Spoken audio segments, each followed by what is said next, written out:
Here we go. Is that better? I had to switch out my mics right before I started, and now hopefully things are working. Hey, this is why we're having a soft open. You guys didn't hear me say that we were going to have a soft open, but we're going to have a soft open. We're just going to talk for half an hour about a number of things, and now I've got the audio coming back through my headphones. See, it's all just a shambles is the problem. It's all just a shambles because I haven't been using YouTube lately. I've been broadcasting live over on Crowdcast, and now I'm unaccustomed to the whole Google Hangouts interface, but now it's working. So to recap, this is the soft launch. This is our soft introduction. This is our pre-game show, if you like, for our Force Awakens commentary track. We're going to start that at 9 p.m. Eastern, 8 p.m. Central. So in about 28 minutes, we're going to start the Force Awakens, and we're going to talk all over that. But before that, some discussion, some general thoughts on the trailer for The Last Jedi, maybe some speculation about what we can expect in The Last Jedi. No spoilers. I don't know anything more than you guys know from being on the internet. So we're going to watch the trailer together, talk a little about that. Then we might wrap up by watching the trailer for The Force Awakens. That seems like that might be a fun idea. And then we'll go into the show properly.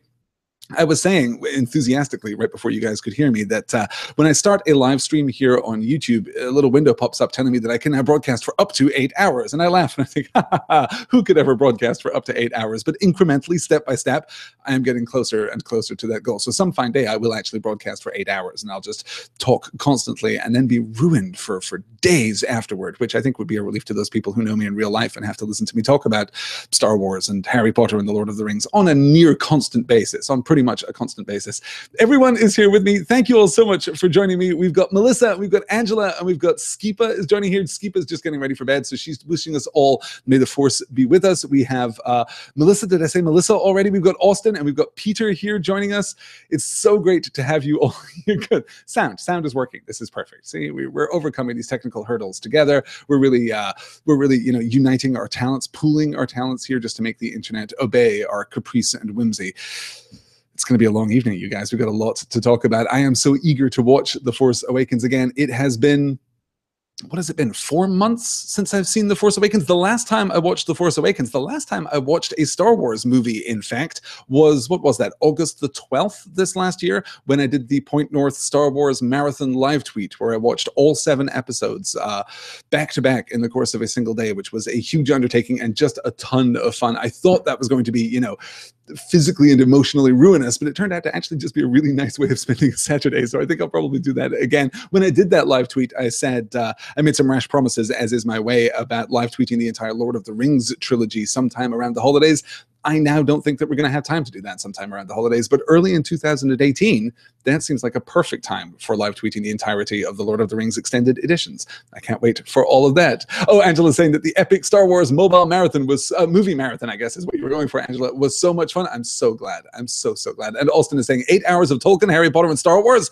I can get behind that. Well, you could just come over and I'll make dinner and fix us some of these excellent Manhattans. This is my particular libation this evening. I fixed myself a Manhattan right before sitting down. So I'm going to nurse this, and it's going to get me through the next 3 hours of podcasting, which is going to be a ton of fun. None of this is going to make it to the podcast, you guys. This is just for us. This is just the little live show that we're experiencing and sharing together joyously here on the eve of Star Wars Day. New Star Wars. It's the most wonderful time of the year.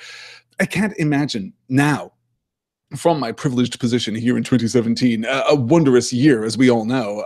I can't imagine now how it felt in the late 2000s, how it felt in the mid-1990s, when the possibility of new Star Wars seemed remote, seemed just wildly implausible, if not outright impossible. I went for large parts of my life never expecting to see another Star Wars movie, and now we're getting, well, a bushel full, right? We've got episode 8 coming out tomorrow. The preview screenings have already gone out, and people are apparently loving this movie. We've got episode 9 to look forward to in a couple of years. We've got the Han Solo movie, the anthology title, coming out, which is going to be a really interesting new direction for the Star Wars universe, kind of more compatible with Rogue One in a structural and thematic sense, though whether or not it's going to have anything in common with Rogue One in an aesthetic sense remains to be seen. And then, of course, we've had the announcement that Rian Johnson, who is writing and directing, who has written and directed The Last Jedi, is now going to produce a brand new trilogy of movies set in the Star Wars universe, set in some far distant corner of the Star Wars universe, we are told, with characters who we do not know, which is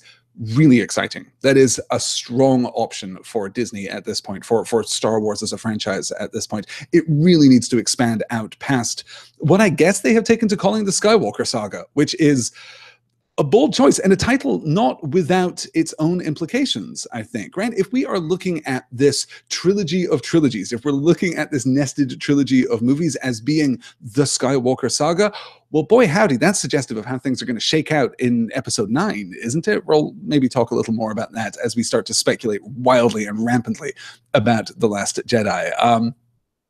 Let's see here. Brian Day's novels, says Gildarts Winters, were fantastic. The Han Solo trilogy, wonderful, wonderful reads indeed. I am really looking forward to diving into the extended universe. I haven't yet really touched the extended universe. I read Alan Dean Foster's novelization of The Force Awakens and found that interesting. An interesting kind of, not even an adaptation so much as an alternate perspective on the existing text. I thought that was really interesting. I read Chuck Wendig's Aftermath, the first of the expanded universe novels to come out, which, as I've said before on many a podcast, was not narratively to my taste. I'm not the biggest fan of Chuck Wendig's narrative voice, and I don't necessarily believe that narrative voice is the best voice to adopt for Star Wars. I'll put it that way. But certainly there were some really interesting ideas contained within it. I've dipped into the Clone Wars, though I haven't yet finished up my viewing of the Clone Wars, and I've watched a few episodes of Rebels, and I'm ready to watch that show too. So 2018, I think, after I'm done with The Last Jedi, after I've talked about it on podcasts and kind of dissected it and kind of let it settle a little bit, I'm looking forward to diving into the new expanded universe for Star Wars. I have gone on a bit of a spending spree, and I have bought pretty much every one of the new comic book titles. There was a Comixology sale not that long ago, and I bought a lot of new comic books. I'm looking forward to diving into those too. There's some really interesting things happening over in the comic book space. But I'm going into The Last Jedi, as I went into The Force Awakens, relatively pure. I want to judge this text as a text. I want to look at this movie as a continuation of the cinematic heritage of Star Wars and not think too much about the expanded universe, not think so much about these canonical, arguably semi-canonical, pseudo-canonical works that coexist alongside the films. It's going to be a fresher experience than that for me, though, of course, because I am a nerd, I will enjoy vacuuming up all the additional information after the fact. Rebels is so good, says Sundere, and Melissa says Thrawn is a really interesting character. Angela also a voice here in support of Rebels. And Austin says, I would love some one-shots on the new canon books. The new Thrawn novel I thought was pretty good. That's pretty much what I'm thinking about doing. Is I can't, unfortunately, commit the time to looking at the Clone Wars series or Rebels episode by episode. I just, that's a huge undertaking already, and it's only getting more huge as time rolls on. I certainly can't commit to looking at the comic books arc by arc, but I think I can pick out some high points and use those as anchors for looking at the rest of the content surrounding it. So I might pick up, the season finales for the animated series and look at those. I may pick up, individual one-shots or individual novels and look at the accreted material that is formed around those. I think that could also be really, really interesting. I love talking about Star Wars. Story in Star Wars is a really interesting project for me because I don't have a regular release schedule. It is really easy to let this show slide, but that in no way diminishes my enthusiasm for Star Wars or my passion for the new material that's coming out. The more I think about The Force Awakens, the more I genuinely love that movie. Back when I did the first Force Awakens lecture for Story in Star Wars, I was asked, I guess, was it the first... I don't now remember if it was the Force Awakens lecture or if it was the Q&A lecture that I did shortly afterward, the Q&A session that I did shortly afterward. But I was asked around that time to rank my Star Wars movies. And I think my order went A New Hope, then Empire, then The Force Awakens, then Sith, then Jedi, then Menace, then Clones. I think that's pretty much where I am now, though in the course of the last few months, and certainly while watching all of the movies back to back for the live tweet marathon, I think The Force Awakens has eclipsed Empire for me. I think it is my second favorite Star Wars movie now, and it's very, very close to the original Star Wars, to Episode 4, A New Hope. So I think that The Force Awakens is fantastic. I'm really excited by the trailer for The Last Jedi. I'm really excited for what comes next out of the Star Wars universe. I also completely loved Rogue One. I don't necessarily feel that you can put Rogue One on that list because it is a side story, because it is something different. I like Rogue One more than I like most sci-fi films. I'll put it that way. I like Rogue One more than I like most, Gang of Misfits heist movie stories as well. It kind of fits into that pattern too. I like Rogue One a great deal. If I were forced to put it on my Star Wars list, I don't think I like it as much as Empire. I'm pretty sure I like it more than Sith. So it's certainly in the upper half of my Star Wars fandom right now. So Sundari says, TFA is my second favorite too. Angela also agrees with that order. That's great. Saved Girl 309 says, I watched A New Hope with my 3 and 4-year-old siblings. The moment Leia and Vader got on screen together, she asked, is that her daddy? Wow. What a fantastic, that's amazing. I mean, what insight, what enormous perspicacity betrayed there, displayed there by 3 and 4-year-old siblings. That's excellent. Good job. Good. Rogue One is growing on me in love, says Angela. I really liked that movie the first time I watched it. And then the second time I watched it, my respect for it rose, but my enjoyment of it was somewhat diminished. I was, I think, simply more concerned the second time I watched it with its technical accomplishment than I was with its narrative accomplishment. I still think technically it is a knockout piece of production. It is, I would argue, hands down the best piece of production that we've had from Star Wars to date. I think that Rogue One looks and feels and moves better than any other Star Wars movie, but narratively it felt a little hollow. My experience of watching it again and again, as I've watched it now, gosh, I don't know, maybe 8 times since I got the Blu-ray of Rogue One, which is, you know, a lot for me. I don't watch that many movies that aren't, you know, directly tied to some podcast content that I'm creating. But having watched it that many times, every single time I watch it, my appreciation of its technical accomplishment remains constant, but my appreciation of its narrative accomplishment rises, I feel, every single time that I watch it. It is just such a good-looking movie, so thoughtful and well-proportioned and well-intentioned and consistent and self-aware, but not cripplingly so. It's just a very, very fine piece of work indeed. And yet, it's not a numbered sequel, right? It's not an episode of Star Wars. And that is still, for me, where my heart resides. I would watch any given episode of the series, of the Skywalker saga, I guess, as we're calling it. I would watch any given episode of the Skywalker saga, probably before I would watch Rogue One on any given day. That's kind of how I feel there. Okay, let's take this opportunity then to segue into some specifics. I think we should all watch The Last Jedi trailer together. Let me paste this link into the YouTube chat so that you guys can watch it along with me. That should work. We'll give you all just a second to open that up so that you can have it there, and then we'll watch it together and maybe talk just very briefly about what we expect from The Last Jedi, what the trailer tells us, what the trailer seems to tell us, what the trailer may be misleading us about, and then have some rough discussion there. Okay, so you've all got the link. Let's do this. 3, 2, 1, play. So we begin with Kylo Ren standing in a First Order ship. We've got some construction behind him. Looks like we're constructing the AT-ATs and the M6 walkers that we see here on the planet Crate. We get Kylo Ren and flame troopers, snow troopers, something, moving into a base on Crate, probably the rebel base that we see later in the trailer. Then we see Kylo Ren picking up his lightsaber. Hey, Kylo Ren is wearing his helmet in that sequence. I think that might be a flashback. We cut to Rey wielding her lightsaber, which is amazing. Then we get our Lucasfilm title card. We get the music coming up, which is gorgeous. Here we are in, on, near, around, within Ahch-To, the planet where Luke has been hiding out. Then we get this reliquary, this Jedi reliquary of some sort here, books of Jedi lore, Jedi wisdom here that Rey is recovering. We get the fear of Luke when he witnesses Rey's raw strength. He thinks about all that he has seen before, and we get a flashback to the destruction of the Jedi Temple, which matches the sequence that we had in the flashback in The Force Awakens. Hey, there's Kylo again, except this time he is going to smash his helmet. That seems to be very powerful. Then, of course, he's flying against the resistance forces here, and we're leading up to this suggestion that he is going to be faced with the possible murder of his mother, right? We get the beat there with the suspended music. It's very, very good. It's a very great beat. And then we move into our fight sequence here. Apparently within the core of the planet Crate, we get Chewbacca and the Porg there on the Millennium Falcon. We cut hard to Poe and his the booster thing on the back of his X-Wing, which is pretty cool, I guess. Then we've got Finn versus Phasma, which, good Lord, Phasma's armor remains one of the best pieces of production design I've ever seen. We get my favorite Pokemon, the Ice Fox, there on Crate. Rey is swimming around. Finn is going into what I take to be the Supremacy, the First Order's capital ship, the First Order's flagship. Then we get Snoke and Rey, and then the music drops. And this is what is, for me, our first major piece of misdirection. Rey saying, I need someone to show me my place in all this, cuts to Kylo Ren holding out his hand.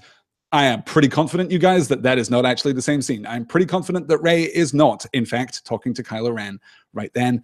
That is our trailer. So let's do a bit of analysis. Isn't it good? Isn't it just good? Isn't it great? You guys have gone very quiet in the YouTube chat, which makes me think that you're all watching that right now, which I adore.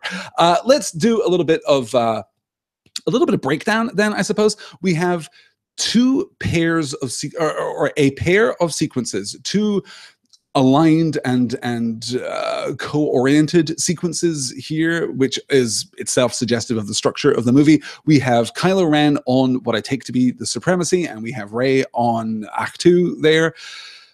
I'm interested in the duality between Kylo Ren and Rey, of course. If we look at the poster, in fact, I have the poster here because I wanted to call it up so that you guys could see it.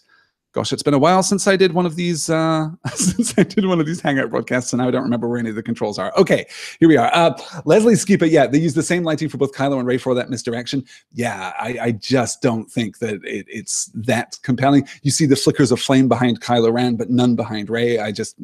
Yeah, I'm not so sure about that. So this is the poster for The Last Jedi. Obviously, the opposition of Kylo and Rey is profound. The opposition between Ben and Rey, should we just call him Ben at this point? If some of my theories about The Last Jedi are right, then we probably should just be calling him Ben, but there we go. So we see them here under the cowl of Luke. They are the opposed pair, the blue lightsaber coming down, the red lightsaber going up, which is really great, oriented on either side of Leia there in the middle. And then on the left with Rey, we've got our good guys, right? That's fairly easy. We've got Chewbacca, and we've got Finn, and we've got the droids down there in the bottom corner. That's pretty clean. That's pretty obvious. And then on the right-hand side, underneath Kylo Ren, we've got, well, those are the elite Praetorian Guard, I guess, the evolution of the Imperial Guard from the original trilogy. We've got General Hux there. We've got Captain Phasma down there in the bottom right-hand side. And between Hux and Phasma, Mr. Poe Dameron. Poe, you're on the wrong side of the poster. I don't know if anyone told you, but you're on the wrong side of the poster. You're on the bad guy side of the poster, Poe. I'm interested in this. I'm very interested in this, particularly given the framework that's presented to us within the context of the trailer, indicating that something may happen, in fact, to Leia, and that Poe may be split, may be fractured in his loyalty. He may embrace a kind of desire for vengeance. Poe may, it turns out, fall to the dark side. Again, I have no information about The Last Jedi. This is rampant speculation. This is based on nothing more than the trailer and the poster and the shape of the story that I think this trilogy is building toward. Because this trilogy, as we discussed back when we talked about The Force Awakens, is very interested already in these opposed pairs, right? That is absolutely clear in the poster, in the trailer, in the Force Awakens movie. I'm sure in The Last Jedi too. It is very clear that Rey and Ben are opposed in a really interesting way. The blue and the red, the feminine and the masculine, the light and the dark, right? This constant opposition between the two of them, which is great. Like narratively, that's crunchy. That's really, really solid narrative craft. But we're lacking another kind of secondary opposition. Finn and the FN, I forget his number, but the stormtrooper with the charge lance that he fought outside Maz's cantina in The Force Awakens. Not really a major antagonist. Finn and Phasma? Nope, not really. Not really anything there in The Force Awakens. There should have been. Phasma was criminally underused in The Force Awakens, as I've said many times before, but nothing there to indicate any real kind of reflective antagonism. But Finn and Poe, the guy who has emerged from the shadows into the light and the guy who has fallen potentially from the light into the shadow. Yeah, there's something really interesting there. So that's one possible thing that I'll be looking for. While we're talking about temptation, though, while we're talking about falling to the dark side and emerging from the dark side, which is, of course, a long-standing element of the Star Wars canon. Jedi pivots around the actual redemption is too strong a word, as I said back when I discussed the Return of the Jedi originally. Redemption, I think, is too strong a word for what happens to Anakin Skywalker, what happens to Vader at the end of Jedi, but certainly there was a note of hope, right? There is at least a, if you forgive the pun, ray of light at that point for Vader. I wonder if we're going to see something similar from Kylo Ren. I wonder if what we're going to do in this dark middle chapter, if we're echoing the Attack of the Clones, Empire Strikes Back, triplicate structure here, then what we're going to see in this dark middle chapter is going to be the blurring of the line between light and dark. And I wonder if that is why we are concerned about The Last Jedi.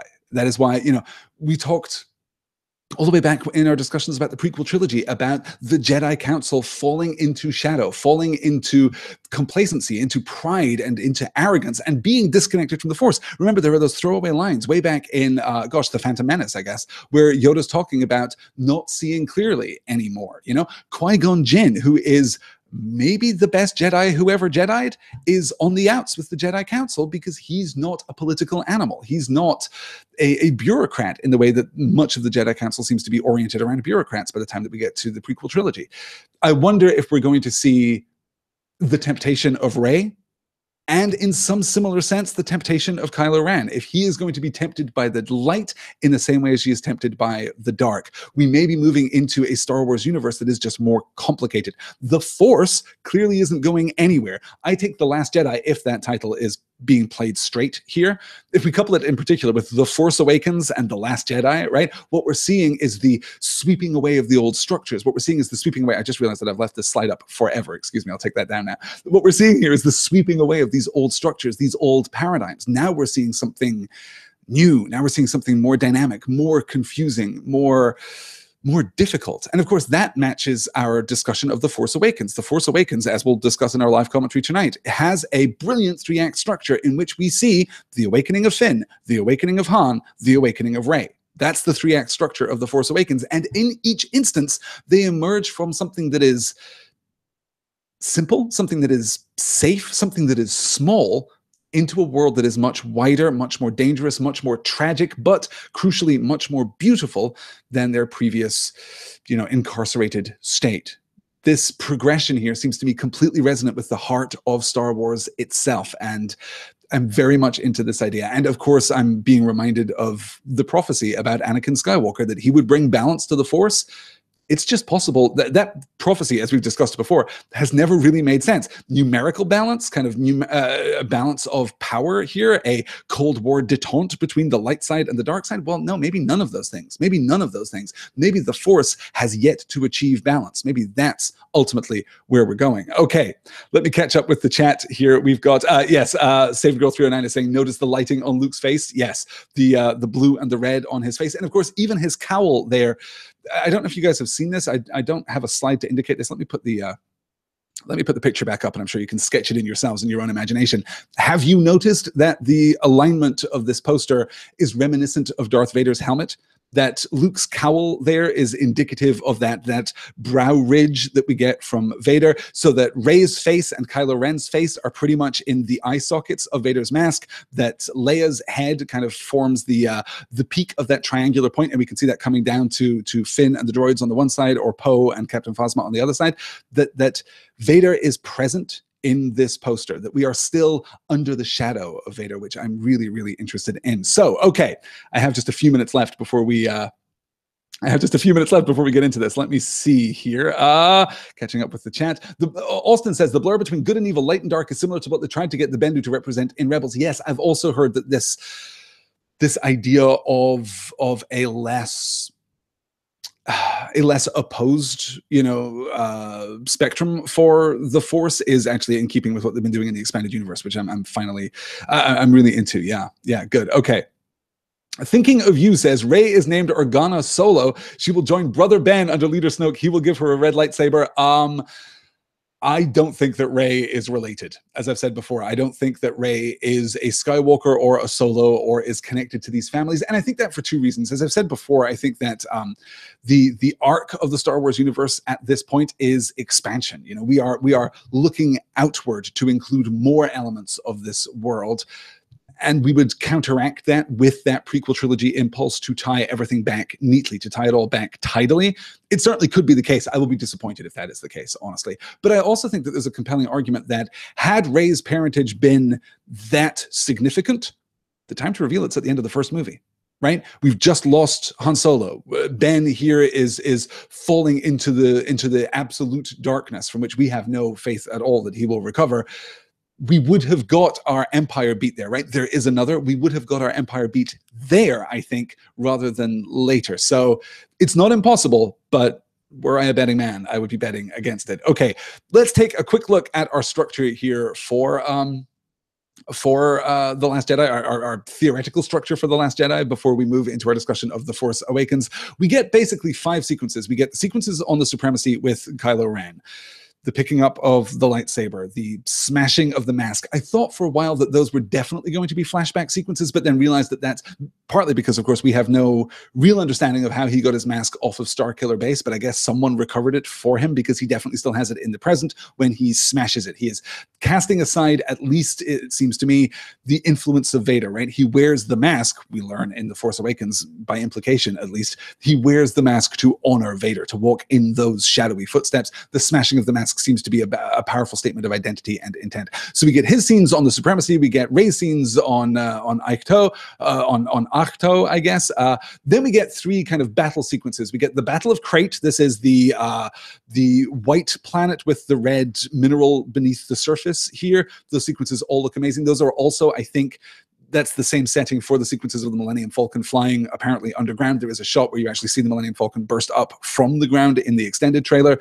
All of that red mineral leads me to believe that that is in fact Crate, which is the location of a rebel base. We get the battle on the Supremacy, you know, Finn and Phasma going at it on the Supremacy. That seems to be a separate set piece, disconnected from the Kylo scenes that we get earlier. And then we get the space battle sequence, which I take to all be part of the same sequence, right? Kylo Ren attacking the Resistance fleet seems to me to be the same sequence as Poe in his X-Wing with the weird booster and BB-8.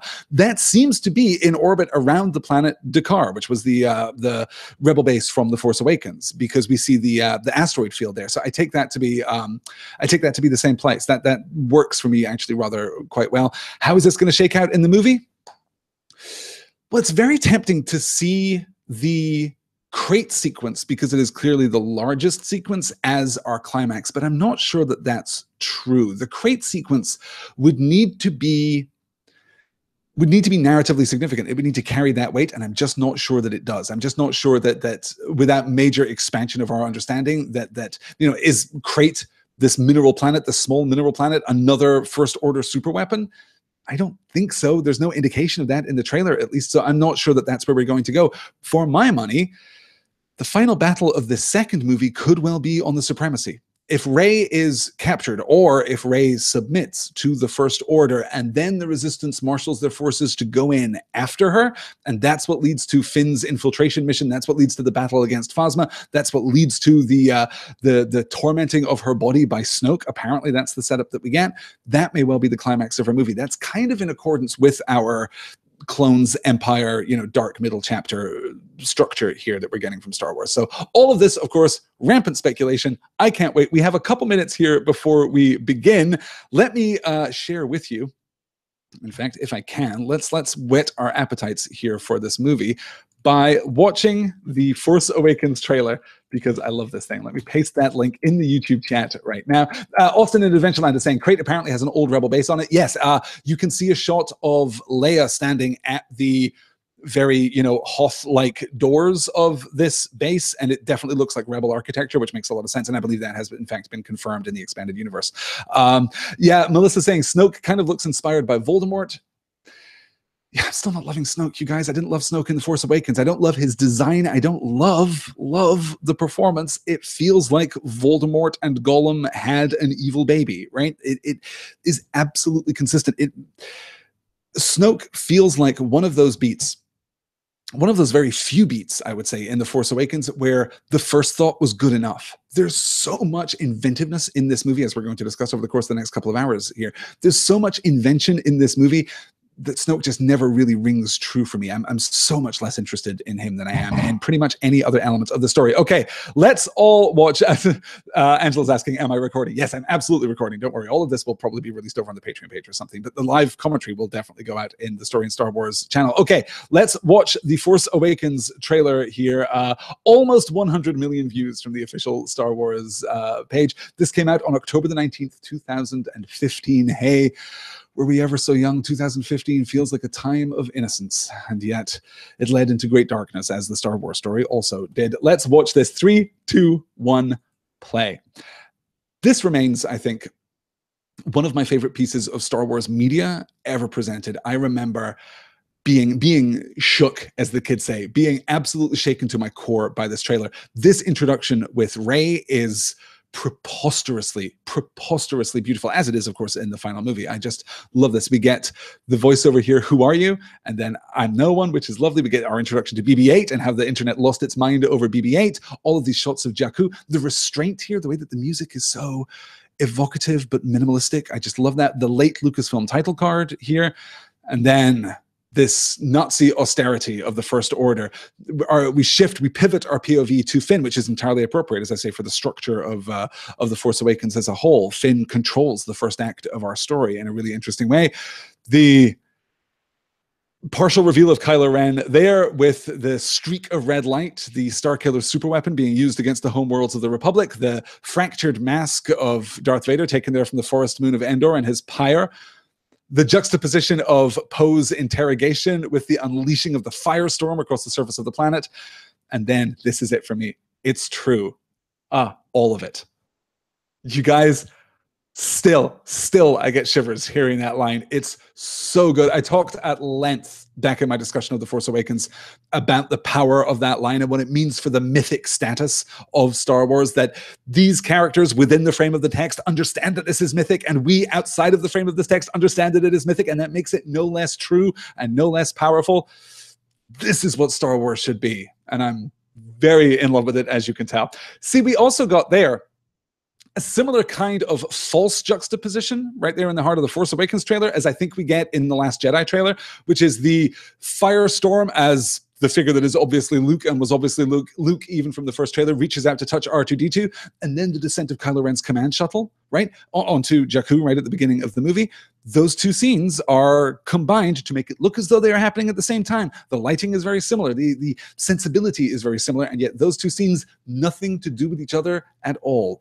That, I think, is what is happening right there at the end of the Last Jedi trailer with that opposed scene of Rey and Kylo Ren.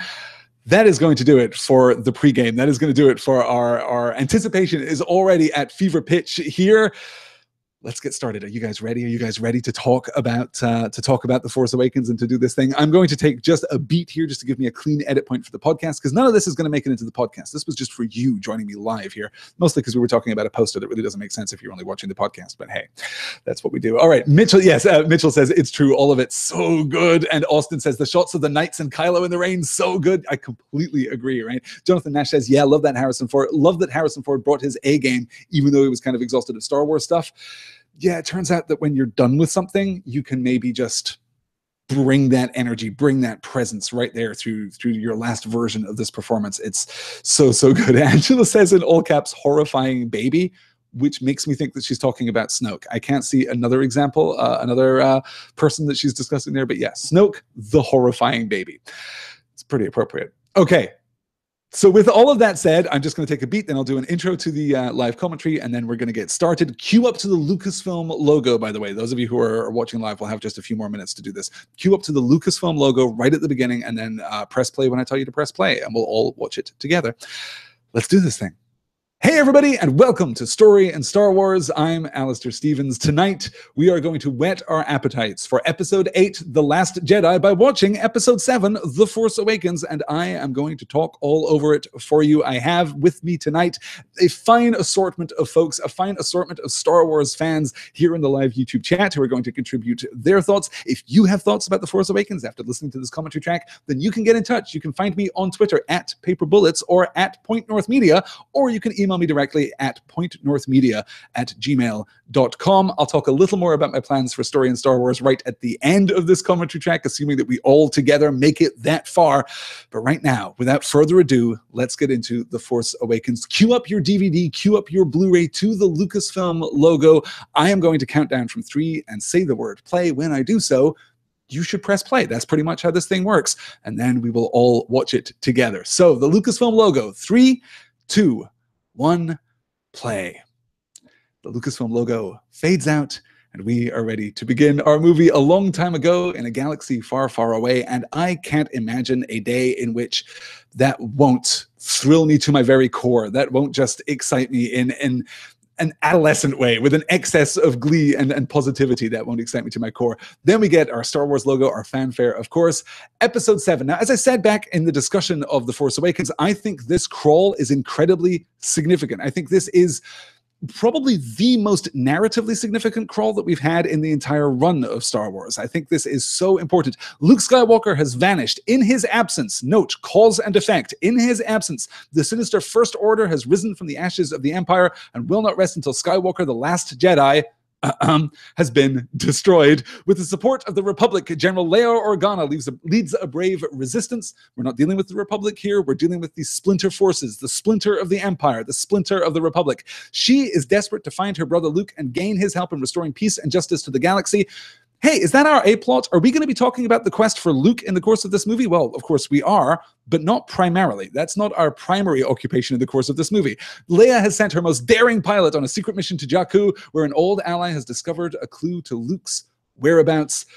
It's really strong, right? But it also gives us not just an immediate entry point, the and oddly coy introduction of Poe Dameron there, I like a great deal, right? Just her most daring pilot. Here we go. We don't even know this guy's name, but we are primed to be excited about him when we finally meet him. But what it does more than that is establish the rules of the galaxy. We get to see this broad sweep of history coming out of the original trilogy.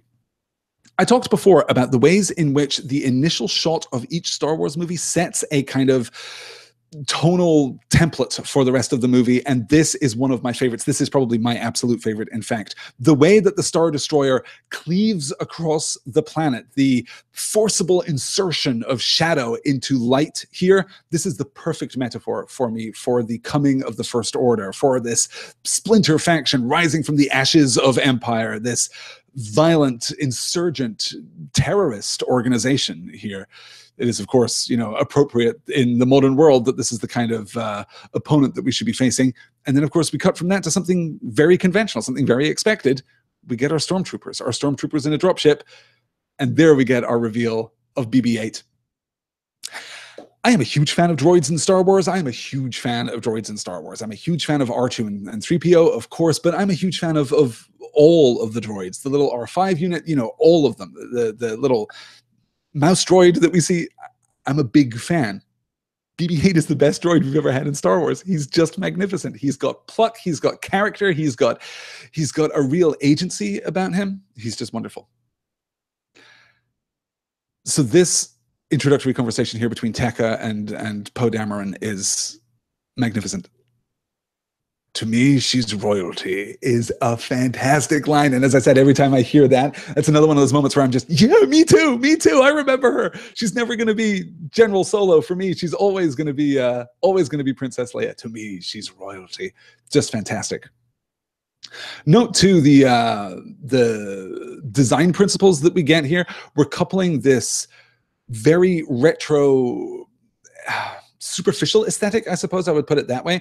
Poe's hair, Poe's jacket, the structural, physical design of these worlds is definitely calling back to the original trilogy. It's calling back to the 1970s, in fact, in a way that the prequel trilogy super didn't. We had very few echoes of those design elements running through the prequel trilogy, which makes a lot of sense, of course, because it was a prequel trilogy. But there was almost no sense in which we could see where the rebels in particular came from in the prequel trilogy. Now we've got this superficial aesthetic that ties back to the 70s. As I say, the hair, the coat, the boots, it's all just perfect. Even the color scheme is right there. Blue Squadron X-Wing there, that's the beautiful thing to behold. I love the way the landing lights come on too as he triggers it. There's a physicality to the X-Wing that is absolutely missing in the prequel trilogy and is absolutely evident here.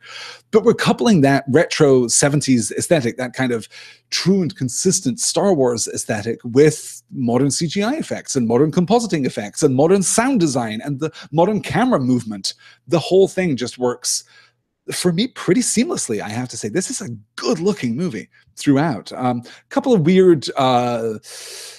weird kinetic choices, if I can be really specific and nitpicky. I do not love the way that the X-Wings move when they're in the atmosphere. That never feels right to me, but we'll talk about that later when we get to the attack on Maz Kanata's. We get our flame troopers here, the fire, the devastation, the smoldering, the sparks in the air, of course, calling back to our discussion of the trailer and the flash that we'll get of Luke's history when Rey puts her hands on a lightsaber later.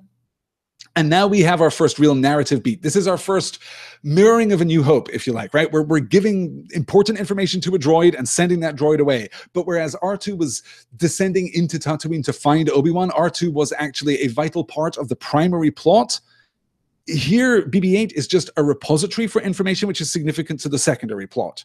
These two things look similar, but are very different. The visual marking there of the blood on Finn's helmet is great because that gives us a shorthand for identifying Finn throughout the rest of the sequence, which I just love. Let me see here as I try and catch up on the as I try and catch up with the chat here.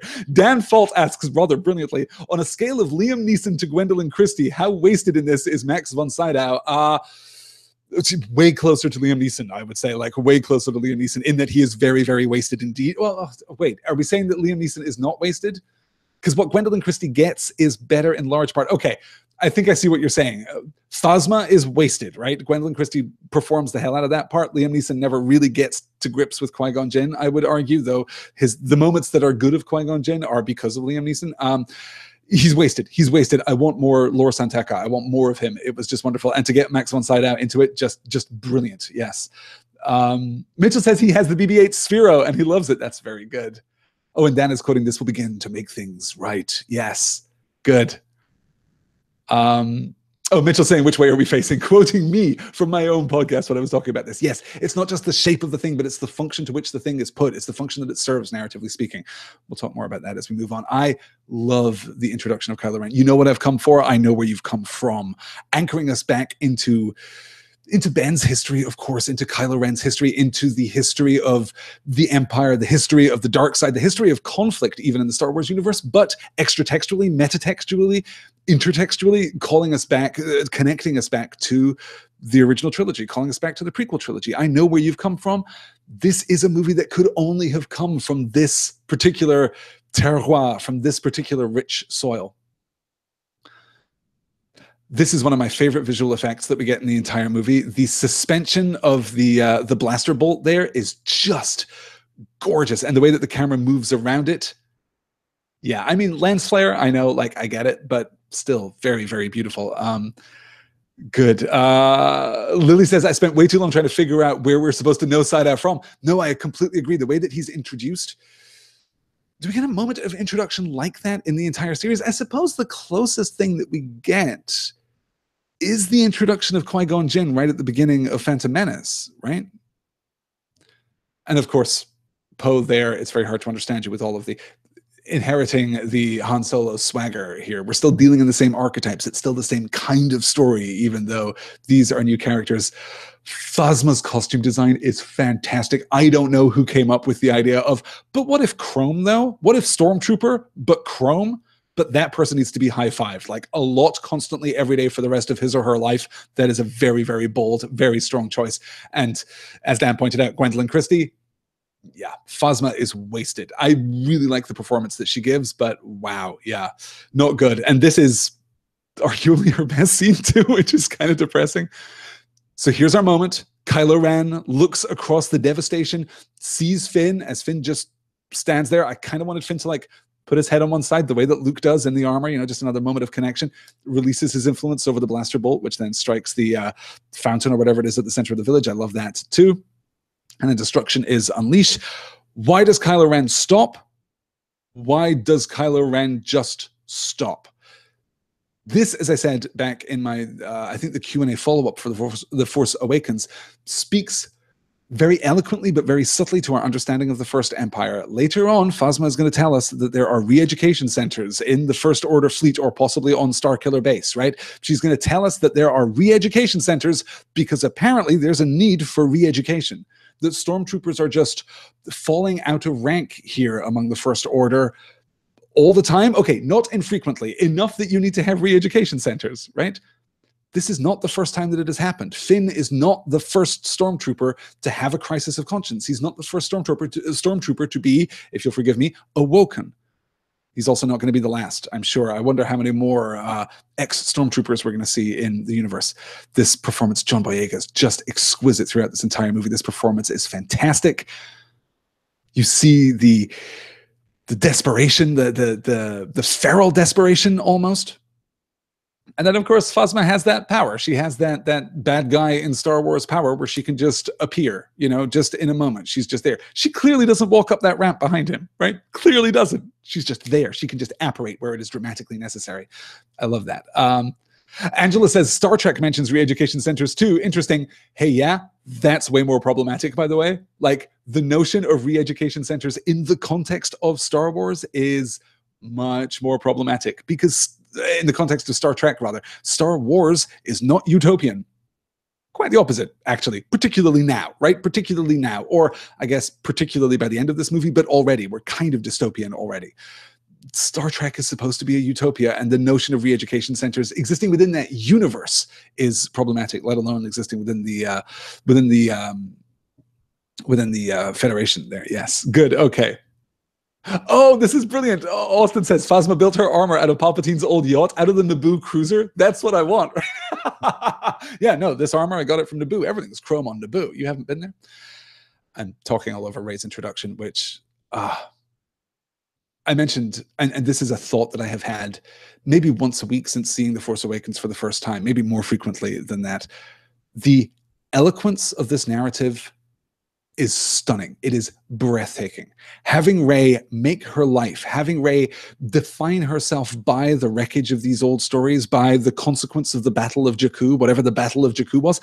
I think, by the way, I haven't played it yet, but I understand that in Star Wars Battlefront 2, the new video game from EA, they actually touch on the Battle of Jakku, which I'm really interested in. Apparently, Star Wars Battlefront 2 has some real, like, in canon lore stuff going on, so I'm probably gonna have to play that game at some point. I haven't played Star Wars Battlefront 1, but I do own it, so at some point I'm gonna get to that.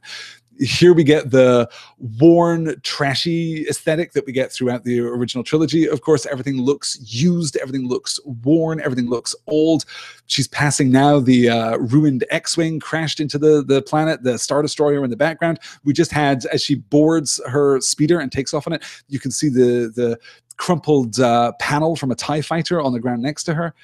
It's just stunning. Living her life amidst the wreckage, living her life amidst the stories. We're going to get her, you know, rebel pilot helmet, and we're going to get her little stuffed rebel pilot, and we're going to get her, you know, living in the wreckage of an AT-AT. All of this is very, very strong. And of course, she's scavenging. She's finding the things of use and utility in the wreckage of the past, which in its way is not that different from what Kylo Ren is doing right now, not that different from what General Hux is doing right now. The Empire has fallen, but out of the ideological fragments rather than the actual physical fragments, a new something is being built, a new life is being forged, a new identity is being created. That, I think, is the point of comparison between Rey and Kylo right here at the beginning of the movie. Unkar Plot is an excellent character, just an excellent, odious, awful character. This entire setup is so strong, and we still get fantastic Star Wars, unnecessarily imaginative character designs for aliens who are only ever in the back of the shot, but who could definitely run like a 4-issue comic book series or like a short story in an anthology themselves. I want to know everything about everything that is happening there. Now we get the passage of time, we get the scratching, the tally marks on the wall here. Dan says, I always love this is this character's day-to-day life sequences, and Rey's is magnificent. And Katie, of course, I didn't even mention, yes, Simon Pegg playing Unkar Plot there. Very, very good, yes.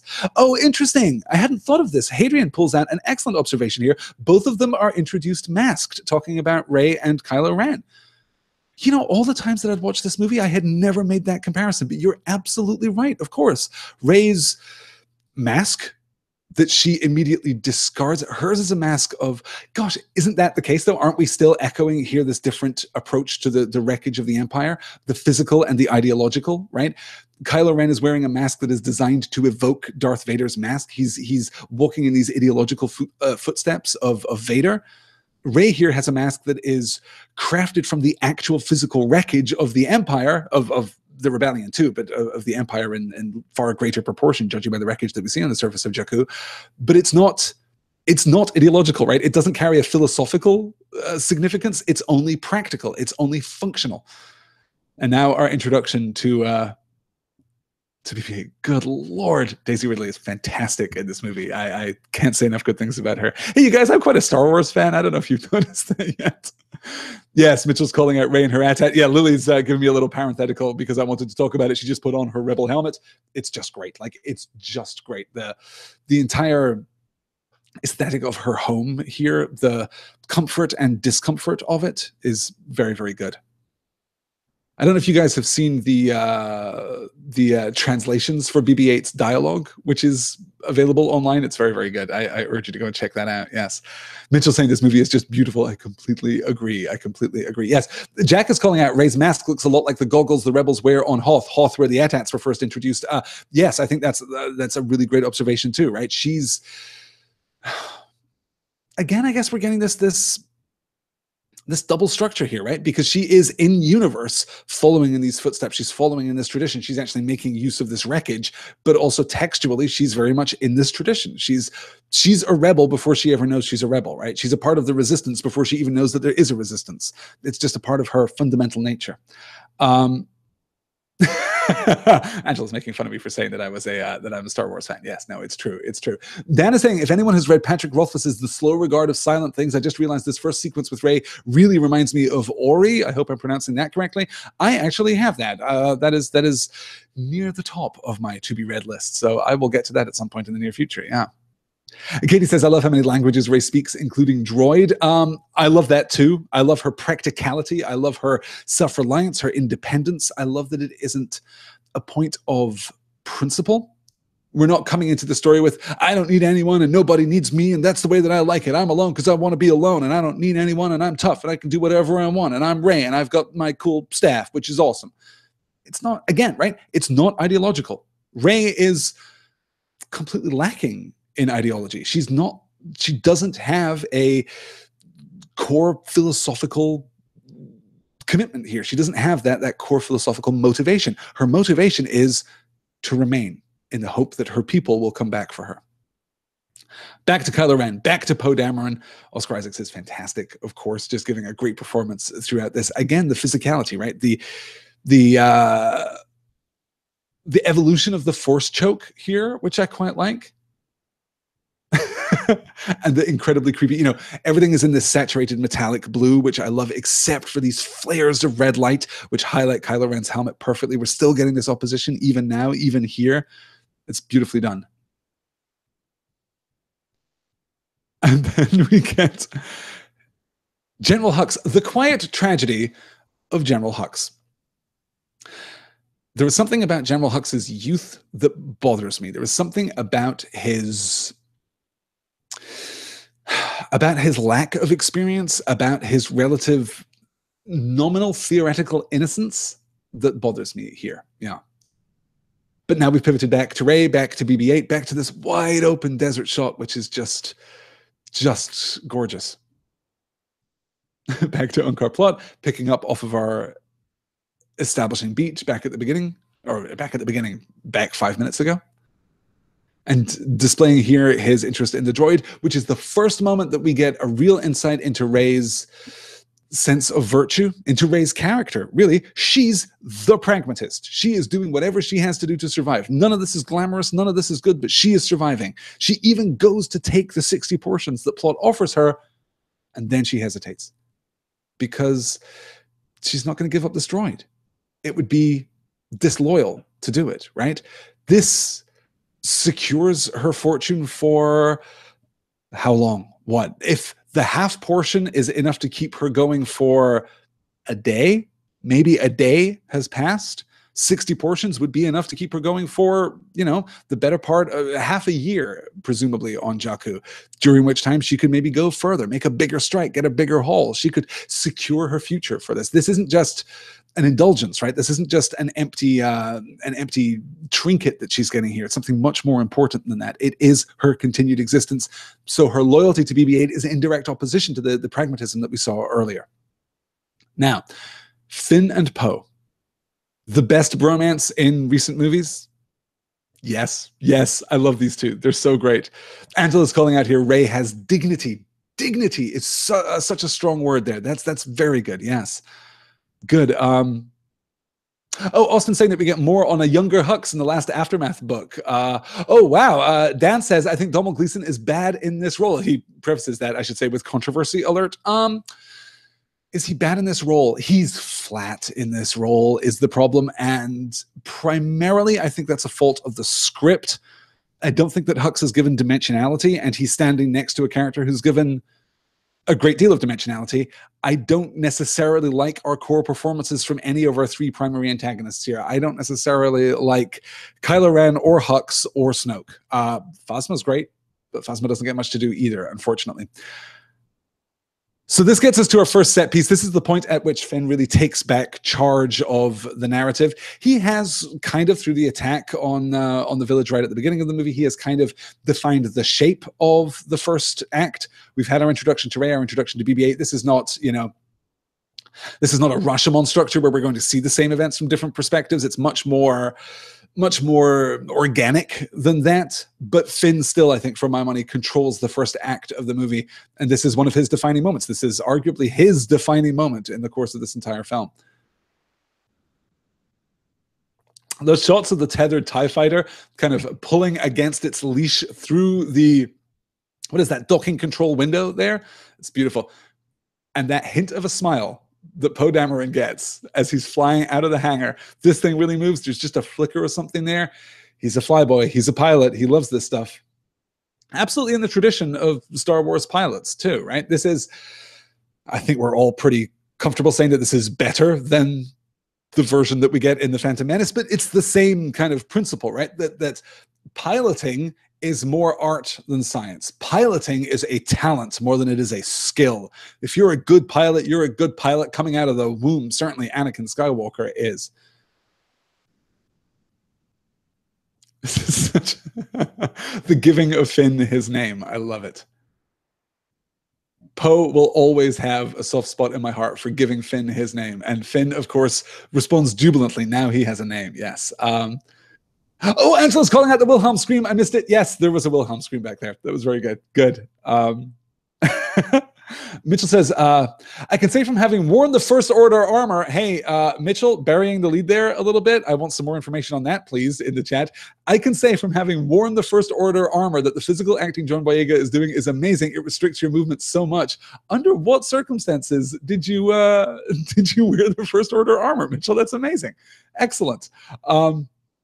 As Gildart says, baking is also more art than science. I'm inclined to agree, right? Cooking in general, that's a science. Baking, that's an art. Requires a certain spirituality, a certain mysticism in order to make it work. And piloting in the Star Wars universe is apparently the same, which is completely fine, by the way, because we have no idea physically, both in the sense of practically and in the sense of according to the laws of physics, we have no idea how these starships operate. We have no idea how they move. How does a TIE fighter fly? Like, why do these ships fly like they're in an atmosphere even when they're not? Who can say? This is clearly some non-Newtonian structure that we can't understand. Thus, they can fly them however they like. And if it comes down to art and magic, then I'm happy for that. So we have our conflict here. Do we leave? Do we go back? Interestingly, there, Finn has heard of Luke Skywalker. There's a beat there. This map leads to Luke Skywalker. Finn's response: "Are you kidding me?" Not who. Not what, not why do we care about some Duke? What did you say? No. Are you kidding me? He knows. The whole First Order, as we know from the opening crawl, exists to find Luke. That is what their purpose is. That is their stated purpose. Why then does that lead to the creation of the Starkiller base? Well, let's see if we can distill that out from the rest of the movie. That shot of Finn standing up is, of course, just brilliant. I love that from the very first teaser trailer for The Force Awakens, but there it is. Again, the physicality, again, the wide open vistas, but the tight close-up on his face, we're still very much in his POV. This is our first real pivot toward that kind of experience. Let me see here. Scrolling back, I want to find out what Mitchell was saying. I'm a 501st member. Mitchell, that's fantastic. Excellent, excellent. If you guys haven't seen the 501st, you should definitely check them out. You can find lots of videos on YouTube, and I'm assuming you guys have an excellent website too. The 501st is I want to be careful here, like a cosplay Legion of Stormtroopers. Is that fair to say? Like, you fabricate the amazing armor and go to the cons and do the whole thing. That's really cool. I like that a lot. Let me see here as I catch up. Mitchell says, I'm wearing my Poe helmet while watching right now. That is excellent. That is just excellent. Thinking of You says, I wonder if Poe is good at hand-to-hand combat. Interesting. Probably not, right? I mean, I'm thinking back, I suppose, to A New Hope. I'm thinking back to the famous training scene in the crew compartment of the Millennium Falcon there, as Luke is going up against the training remote and learning how to use his lightsaber, and Han makes the remark about it's not as good as having a good old-fashioned blaster by your side. The idea that we have moved away from lightsabers and physical weapons in general and kind of embraced ranged weapons, which of course we have in the real world too, right? No one goes to war now primarily or even only wielding a sword. We have guns for that now. So I wonder to what degree any of the rebel soldiers in particular, right? What does the training look like for rebel soldiers? Do they have drills? Do they have instruction? Or are they just there? Do they just, bring whatever talents they already have? And of course, the Star Wars universe is a universe of significant, of prodigious talent. People in the Star Wars universe are just naturally much better at things than people in the real world are. Everyone in the Star Wars universe has a kind of low-level superpower. They just do, or let me rephrase that. Every named character in the Star Wars universe has a kind of low-level superpower, whether it's piloting or it's shooting.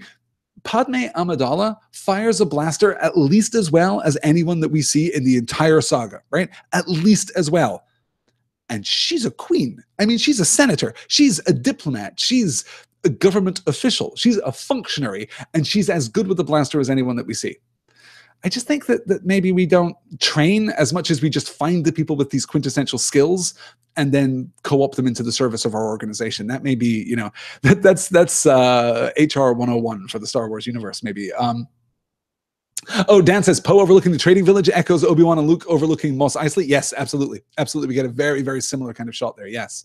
Good. Excellent, excellent, excellent. Yeah, Mitchell's saying, is anyone in the Star Wars universe good at hand-to-hand combat? We're going to get, I wish I remembered this guy's name, Charge Staff Guy, FN, whatever his name is, that Finn is going to end up fighting later. I mean, yes. It's interesting, actually, that Kylo Ren is as bad at dueling as he is, right? He's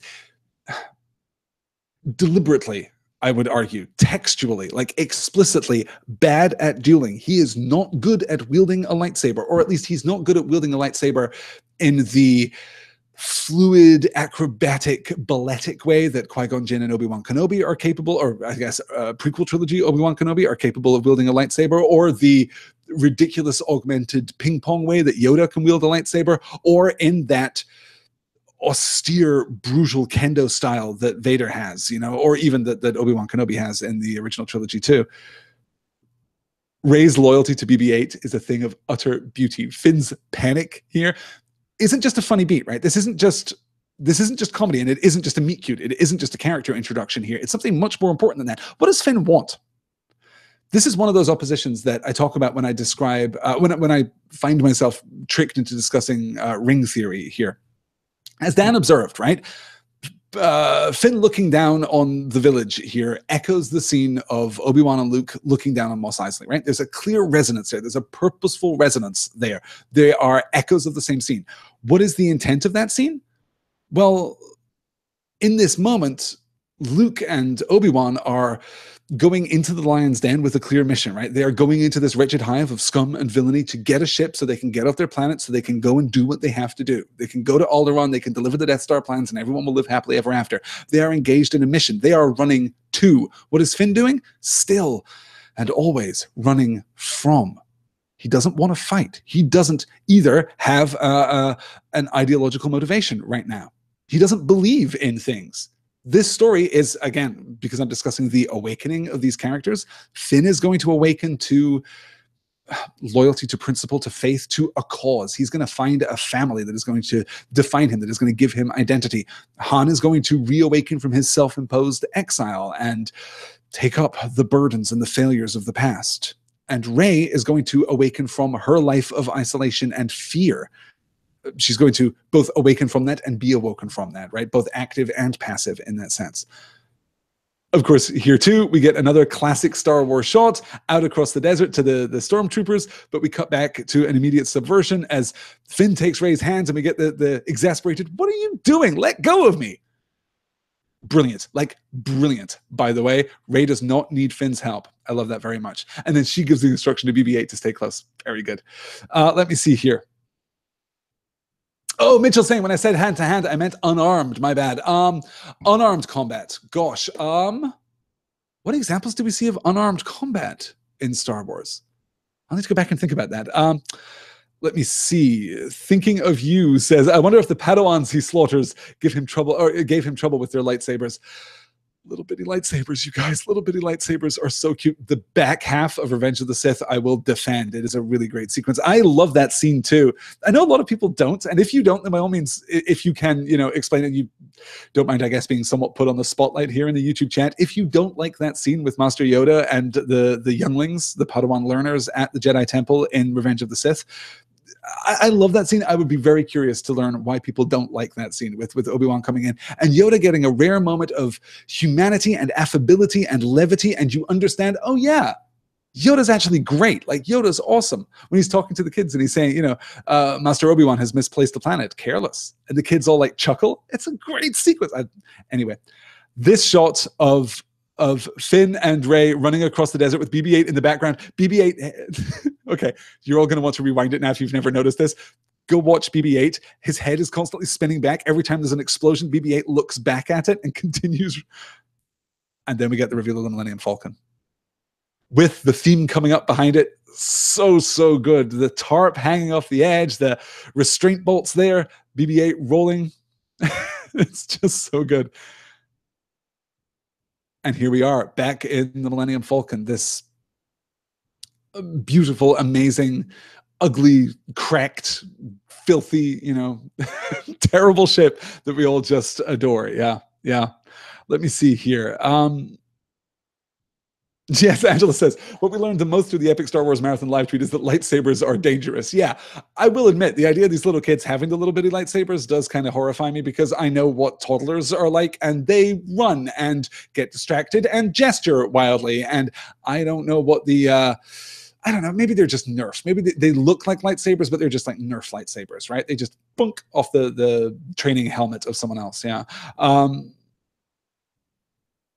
Good. Okay. Oh, I'm sorry. Gildarts is correcting me here. Yes, the Yoda and Youngling scene was Attack of the Clones, not Sith, of course, because it's the Camino scene. I don't know what I'm thinking about there. Yes. Good. Dan says, ugly, hey, she can make 0.5 past light speed. Yeah, she can do the Kessel Run in a number of parsecs. We'll come back to that joke in just a few minutes. The physicality of the Millennium Falcon in these CGI shots is genuinely astounding. The degree to which the Falcon feels real. As I said earlier, right? I have a problem with the way the X-Wings move in an atmosphere. I kind of have a problem with the way the TIE fighters move in an atmosphere. I have no problem at all with the way that the Falcon moves in an atmosphere. The Falcon is perfect. The daylight coming down through the canopy there, fretted across Rey, is so gorgeous. We've never seen a shot like that in Star Wars before, and it's just perfect. We're even using the old targeting graphics there. Turns out Finn is a decent shot. He's a fair shot, at least. It's beautifully done, and cutting away to the reaction shots of BB-8, of course, just great. Yeah, BB-8 in that role was great, says Lily. Yes, I completely agree. Austin says the scene with the younglings and Yoda is to this day one of my favorite scenes. Good, I'm glad. Yes. And Stave Girl said that gave me goosebumps in the theater. The Falcon, the misdirect there is fantastic.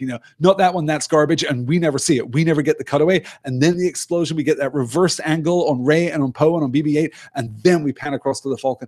So good, so crisp, so playful, and yet just not in any way kind of disingenuous. It is celebratory in a way that I really like. Yeah, good. And Mitchell says, how do they make 70s graphics work in 2015? This is a great question. I think just by playing them straight, not by trying to. I think if they'd made any change at all, it would have been distracting, honestly. It would have been off-putting, I think, in that moment. But I love the depth of field there too. The way that it's almost tilt shifted as we see the Falcon with the TIE fighters behind it. It's really strong.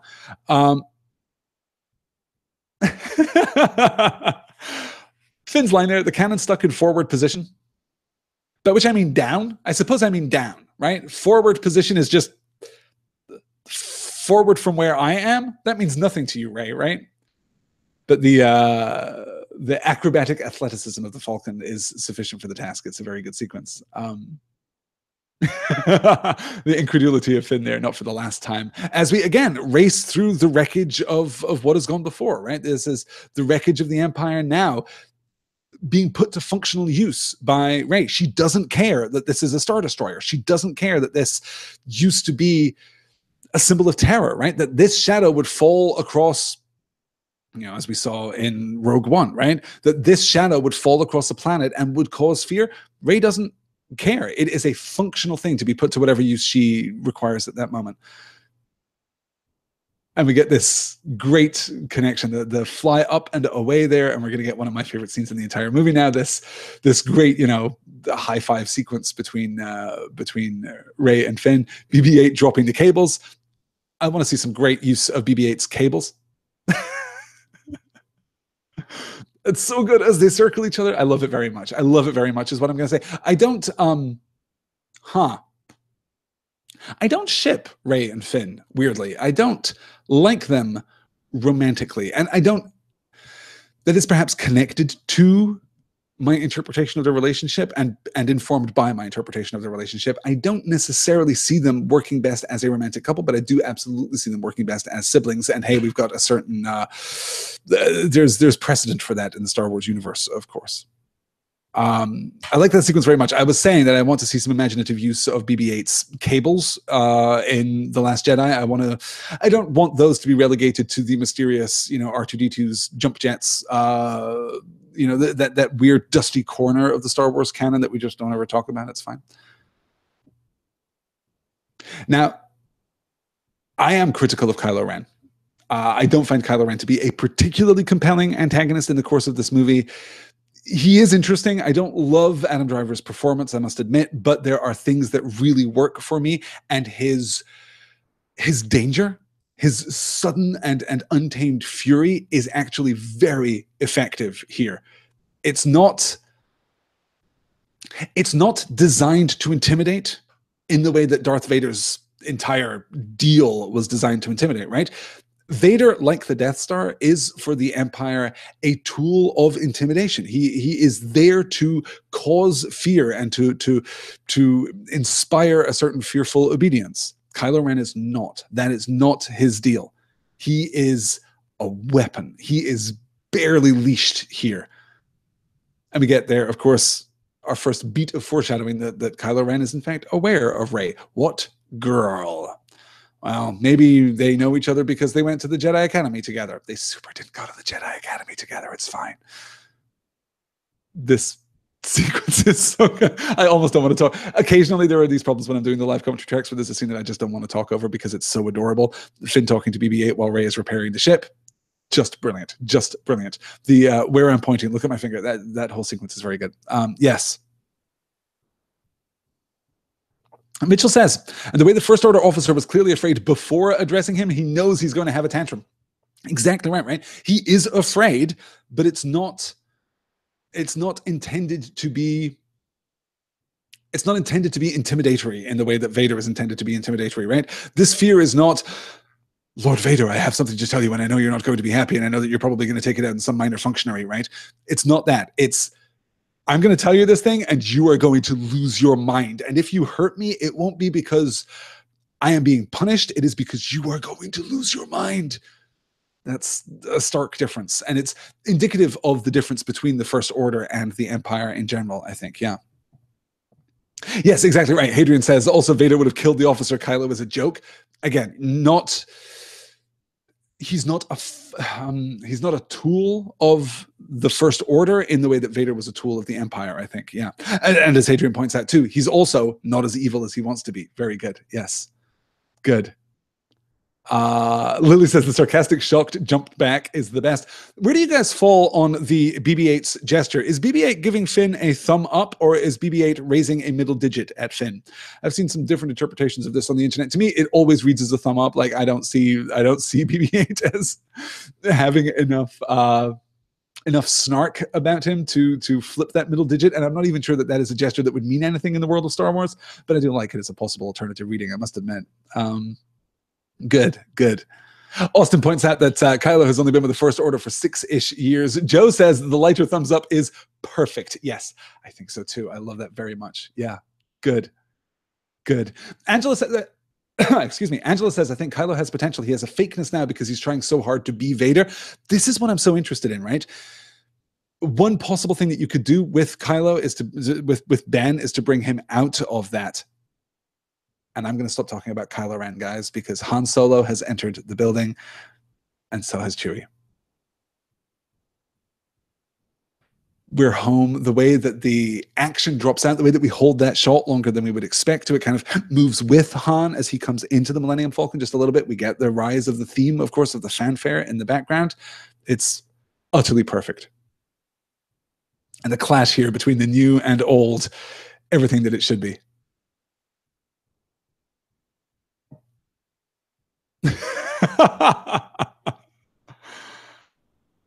Han's initial skepticism about Rey being the pilot is interesting. I don't know why he would be so skeptical of that, except that she's young, I suppose. And flying the Millennium Falcon, perhaps more than any other ship, is art rather than science, right? Now we get the name drop. Now we get the reveal. And look at her face. Look how excited she is. This is the Millennium Falcon. You're Han Solo. And the Rebellion General, the smuggler, right? These are the two perspectives on, this is the First Order perspective and the kind of mythic perspective on who Han Solo is. And the answer is, of course, that he is both of these things. He is both stories wrapped up in one. He is a walking duality. He has overcome one side of that thing to become the other, but then regressed back into his first condition out of fear. He needs again to be awoken. So now we get the connection between Han and Rey because they both appreciate the Falcon. They both see the Falcon for what it is, for what she is. Let's put it that way. Let me see here. Austin says she learned Wookiee from the databanks inside her AT-AT. I like that. Is that expanded universe true, or is that speculation, Austin? Because I like it either way. Good. Oh, this is in response to Joe saying, I'd like to see some backstory on how she knows the Falcon so well and can understand Chewie. Certainly knowing the Falcon, I think, is explained a little bit by her relationship with Unkar Plot. That seems to make a certain amount of sense. But yeah, you kind of have to take on faith. I knew Luke. We get the rising of the Force theme there in the background. The way that these minimal echoes of the primary music cues are infiltrated into our experience of the film is a thing of absolute beauty. I love, and again, part of that ongoing kind of mythic tapestry of Star Wars, right? We make the reference. This is like a musical version of Excalibur or the Holy Grail, some like powerful icon that is buried so deep in our myth that it is resonant to each and every one of us through 1,000 different vectors, through 1,000 different perspectives, 1,000 different stories. It means something profound to us. And I think that those musical cues, really, for those of us who have grown up watching Star Wars, who have grown up loving Star Wars, as I'm sure we all have, they kind of have that same effect. I love the subtlety of that. I wasn't saying that's from the TFA novel. I don't remember that detail from the TFA novel. Hey, I read that book once and didn't go back to it, so I definitely should, apparently, at some point, because I'm forgetting things. Good. Mitchell says, the music in this film seems more subdued in some ways compared to the other films. Right. I think in large part that's because we're echoing, right? We're drawing back, and those subdued notes are that much more effective. Certainly, though, looking at the trailer for The Force Awakens versus the trailer for The Last Jedi, wow, The Last Jedi trailer is bombastic, is like musically bombastic, is just, in terms of its entire soundscape, bombastic compared to the trailer for the Force Awakens. I don't love this sequence, I have to say. I don't necessarily need to see the proof of what has happened to Han Solo, because what has happened to Han Solo is evident in his entire persona, in his entire mien here. It is absolutely evident in the fact that he has lost his...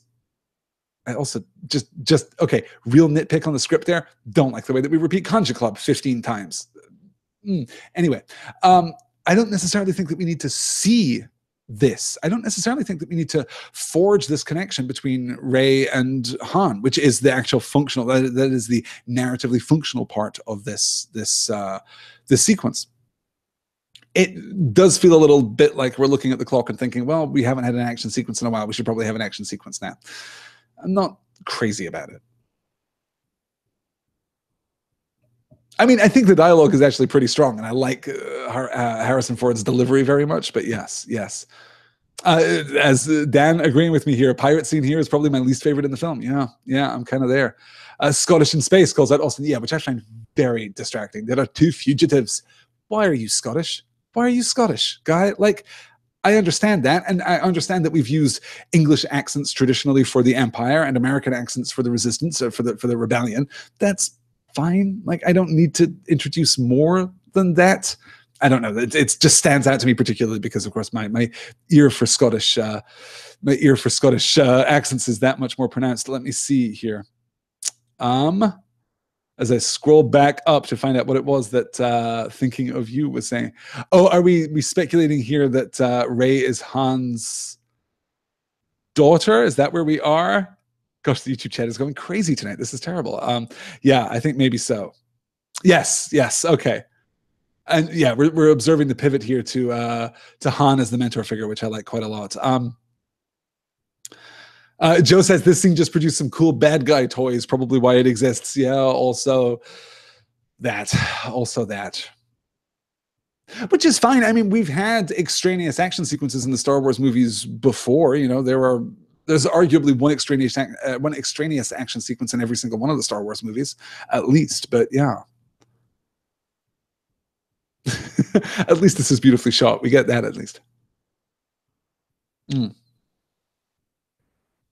A tentacled monster does sit within my understanding of the Star Wars universe. I don't necessarily think that's horrific. We also get the subversion there where Finn reaches for Rey's hand and pulls her, and she doesn't say anything about it, right? That's kind of a structural 3-beat there, which I like a little bit.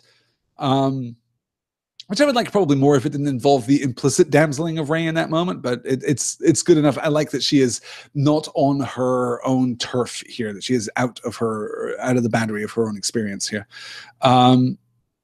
Yeah, good. Oh, Thinking of You is asking, what are you drinking? I am drinking a Manhattan. I'm drinking the last of the Manhattan that I have here. A very good accompaniment. I make excellent Manhattans. The key here, Overholt rye, sweet vermouth, and a excellent cherry that I got in a jar from Trader Joe's. These are dark Morello cherries in a jar from Trader Joe's. That is, and a dash of orange bitters. That's how you make an excellent Manhattan. Anyway. The severing of the tentacles, this moment of reconnection again. The door, that was lucky. We get a kind of recapitulation of the two of them. Their awareness of what it is to work together seems to work out quite nicely here. I'm struggling, honestly, to remain engaged in the film at this point. I'm struggling to... let's see. Well, what are we all drinking here? Dan says, also drinking ginger ale and whiskey. Ginger ale and whiskey, very good traditional drink there. I like that a lot. Yeah, Joe says, I do like Finn and Rey in this scene. Good banter. I like that too. Yes. Oh, and Mitchell saying, we need to have a group Star Wars viewing in real life someday. Some fine day it will happen. Maybe for episode 9, we'll organize some field trip to some central location here in these United States. I don't know, Indianapolis or Chicago or something, somewhere like fairly central for everyone to get to, and we'll all go see it together. That'd be very good.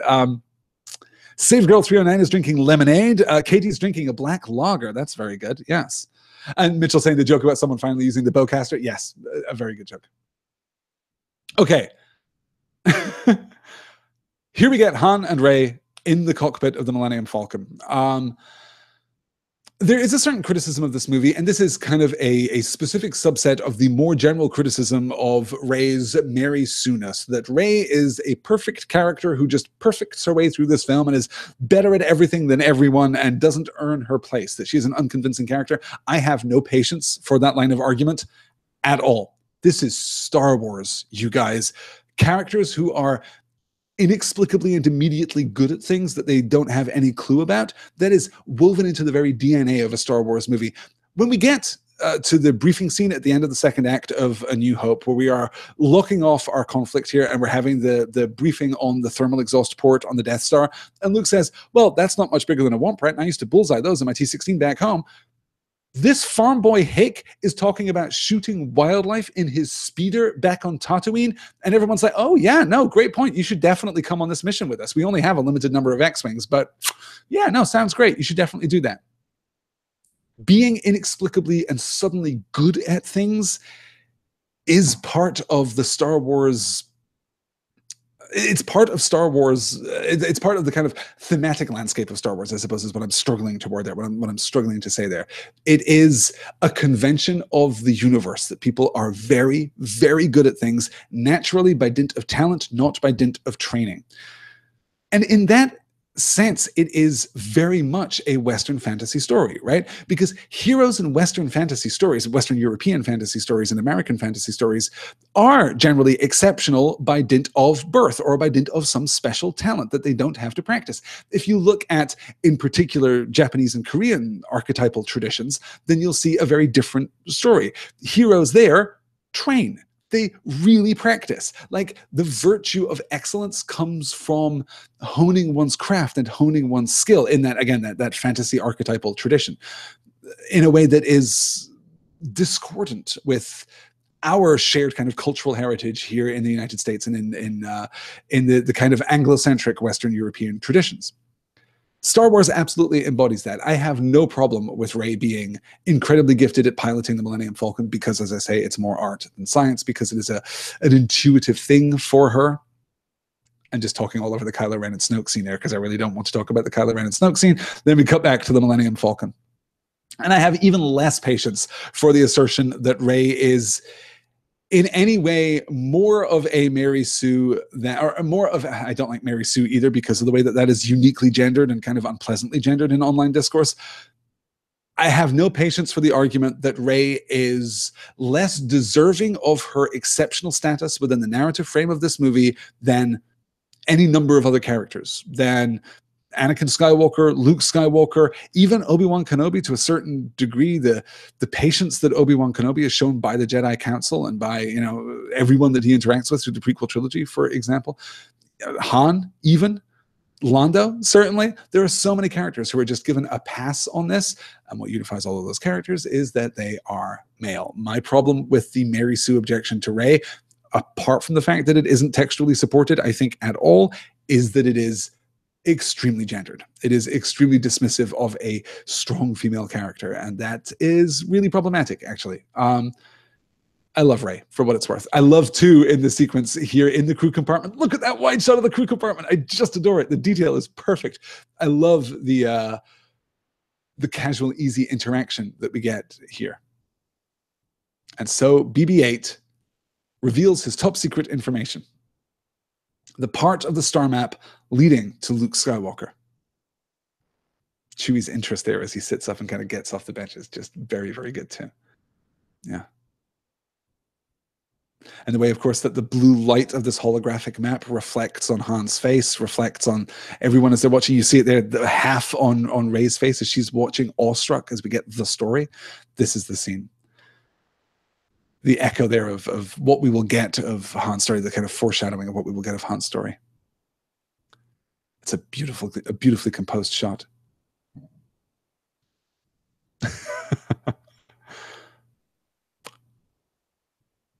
So Luke went looking for the first Jedi temple. Didn't just run, didn't just give up, didn't just surrender. And of course, if you've seen the trailers for The Last Jedi, there is that beat where he seems to, or he seems to reveal to Rey, Rey seems to find something that looks like a Jedi reliquary. Is that what Ahch-To is? Interesting speculation. It's all true. The Force Jedi. All of it. There it is. With the Force theme coming up in the background. Perfect. Pitch perfect. Still, the hairs on the back of my neck stand up every time I watch that scene. The very casual intimacy there between Han and Chewie, just adorable. Yes. Joe says, I'm no astrophysicist, but why do you need a map of the whole trail? Just match the stars to the location. That seems like a very smart observation. I think my headcanon explanation for that, and I really need a headcanon explanation for that, for example, the reason that you lay out, is simply that the galaxy is too vast, that the galaxy is uncharted, that they don't know those stars. Those stars are not, we can't plot them because we don't have a cartographic analysis of the part of the galaxy where those stars reside. That would be my explanation, but yeah, it's a little thin. You're right. Someone definitely in the Star Wars universe should have charted the entire galaxy and have that in a data bank somewhere. possibly on Coruscant, I suppose. Which would be relevant if not for the fact that Coruscant, theoretically, I guess Coruscant is not the capital seat of the New Republic. I forget the details of that. I'll need to go back to that. Yes, Maz time. Here we go. Good. Let me see here. My Beamish Lad. Excellent YouTube name there, My Beamish Lad. My Beamish Lad. In terms of the world, the presence of the Force allows destined characters to perform extraordinary actions, so I would say it's impossible to be a Mary Sue/Stu in the Star Wars universe. Beautifully put, My Beamish Lad. I think you're entirely right. I think you're absolutely on the money. The Force is the explanation for this kind of Western fantasy convention in this particular instance. But yes, in other Western fantasy stories where we have sudden and exceptional talents, sudden and exceptional abilities, sometimes that's magic, sometimes that's just, by virtue of birth. This runs through our entire tradition. Why is Harry Potter so good at magic? Why is, Katniss Everdeen so good at all the many things Katniss Everdeen is good at? Because this is the fantasy tradition. Characters are just exceptional. Yeah. Good. And Mitchell observes the best part about the space chest, the holographic chest that we saw back in the crew compartment of the Millennium Falcon, is that it literally picks up where we were in A New Hope. I love that. I love that. No one has turned on the holographic chest in 30 years. Is that really the case? Like, no one has ever turned that thing on? Unkar Plot didn't sit down at the end of the day and play a couple of rounds of holographic chess? I guess not. I guess not. Sad. Hosnian Prime was the seat of the Senate until it was destroyed, says Austin. Yes, good. Oh, okay. So Sundere is letting me know here. Mitchell confirms every set number of years the capital switches planet. In the New Republic, they rotate the capital every 5 years, says Aaron. So Sundere, the one in TFA is Hosnian Prime. All I know about it is that that's where Martha Jones happens to be at the time of its destruction. We'll catch up with that. Yeah. As Hadrian says, the cartographers and archivists were called the Jedi Order.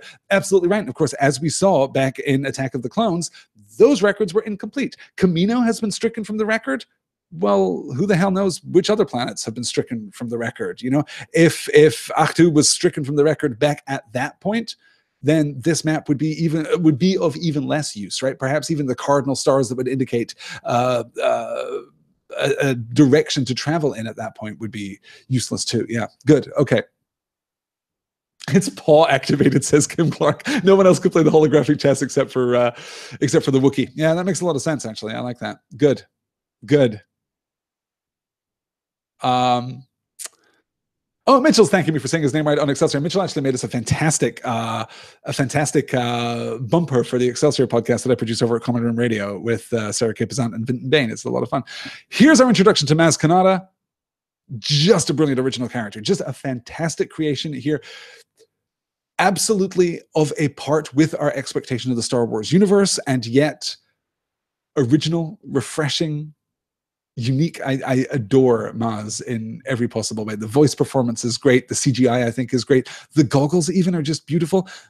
But even here, there's an interesting discordance, right? When we're outside the cantina, when we're about to come in, Han is giving us this warning about what we'll find inside. This is a dangerous place, But then we get inside, and Maz is absolutely affable and absolutely eager, not just willing, but eager to help, and also equipped with a surprising amount of knowledge. And hey, she's got a lightsaber in the basement, a particularly interesting lightsaber in the basement. Why do we get this weird push-pull of foreboding, but then assistance? Well, because Han is now caught up in his story. He's still defined by his story. Not the story that he had when he was with the rebellion, but the story that he has been living for how long? How long has it been since he left Leia and went off to drown his sorrows in a life of adventuring and scoundreling? Scoundreling? I'm going to go with scoundreling there. Okay. We cut back to Kylo and his monologue to this artifact, right? This fragment, again, a literal fragment of the Empire, but a literal fragment of the Empire that is embodied with ideological significance, that is embodied with a philosophical significance. This is not a functional relic of the Empire. This is a spiritual, mystical, almost, religious relic of the Empire here, certainly for Kylo and the Knights of Ren. More on the Knights of Ren, hopefully in The Last Jedi. and for the First Order in general, I think. And again, that's another example of that, the faint evocation of one of the classic themes coming in. We get that hint of the Imperial March there. Beautifully done. Let me see here. Yeah, Save Girl 309 says, did you just call Chewie my boyfriend? Yep. And we never get an explanation of that. There's no explanation of that in the movie. There may well be an explanation of that in the expanded universe. I'm into that. I kind of like that. Yes. Good. Yes, my Beamish lad says, a completely mapped galaxy feels counter to the romanticism and wonder present in Star Wars. That is such a great observation and such an excellent kind of perspective on the problem of the prequel trilogy. As I've noted before, George Lucas's desire to explain and to exposit and to elucidate and to define the entire span of the Star Wars story in the prequel trilogy leads the prequel trilogy to feeling cramped and claustrophobic. The universe no longer feels infinitely wide and full of wonder, to the degree that I think The Force Awakens actually has to go a long way to reestablish that sense of awe and of wonder. We begin with traditional planets. We begin with traditional setups. You know, we've got a cantina, and we've got a kind of Mos Eisley, and we've got a kind of a Tatooine, in fact. We get all of these structures that are somewhat familiar, and then we systematically disassemble them as we move through the story, reestablishing this wide frontier. You know, now the universe is infinite again. And I think you're absolutely right. This brings us back to A New Hope, where we could run into anything, right? The exercise of expository revisionism that we got in the prequel trilogy, like, I think that's well-intentioned in a way. I understand where that comes from. I'm a fan of J.R.R. Tolkien, obviously. And as you can see behind me, in fact, during the live stream, you can see all of my Tolkien books behind me on the shelf here. I'm a fan of J.R.R. Tolkien, and Tolkien's entire career was basically spent in that kind of expository revisionism, right? He wanted to go back and explain the why of every single detail in his fictional world, in his secondary creation. So Lucas is pulling from a very well-intentioned tradition there, but the consequence of that is that the world feels small, because he doesn't do in the prequel trilogy what he did in the first two movies, I would argue, less so Return of the Jedi, but in the first two movies, and what Tolkien does throughout his entire legendarium, which is to give that illusion of depth. Here is a proper noun. Hey, remember when we first get introduced to the Clone Wars, when Ben Kenobi just casually throws out the Clone Wars, and we get no explanation whatsoever, and for a second, the universe feels infinite in its dimensionality, and history feels infinite in its dimensionality? There's none of that in the prequel trilogy, because we pin and we pin and we pin. We define and we define and we define. And I do think that blowing open the universe again, the idea of a map that we can't even begin to understand because it doesn't connect with our experience at all, a fragment of a map that doesn't connect with our experience, that really does speak to the wide frontier of the third trilogy here, our third act trilogy of Star Wars movies. Yeah. Let me see. Angela is shocked, I tell you, that I am a fan of Tolkien, as is Lily. Yes, good. Good. Yes, and Mitchell's calling out, too, the I'm no Jedi, but I know the Force in a way that's a real new perspective on the Star Wars universe at the time this came out. Yes. More on that later, perhaps. More on that at some future point. I do want to...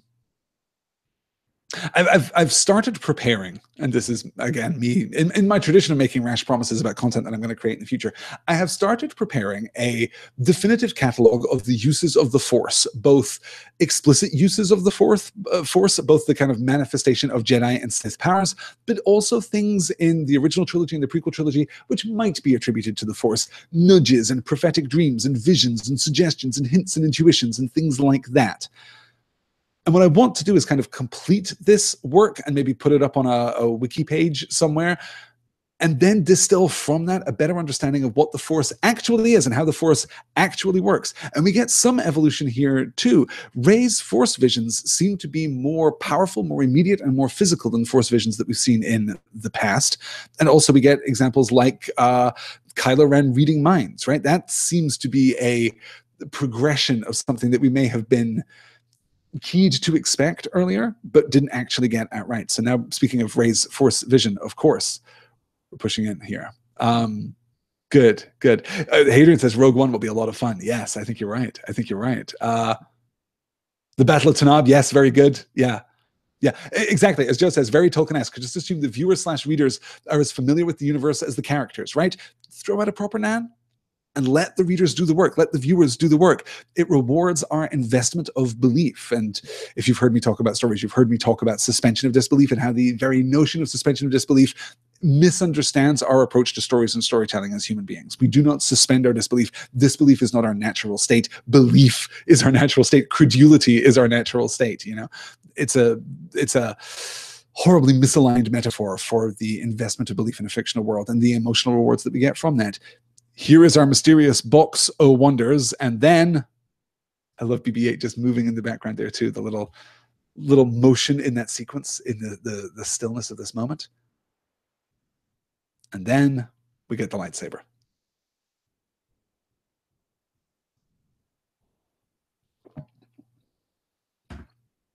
Just a moment of silence there as I finish my Manhattan. Good, good.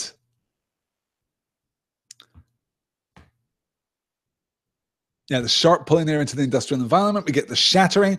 Here we are on the bare earth. She looks up and sees Luke. The suggestion now is that this is Luke and R2 in the wreckage of the attack on the Jedi Temple, whatever happened. That seems to be clear from the trailer for The Last Jedi.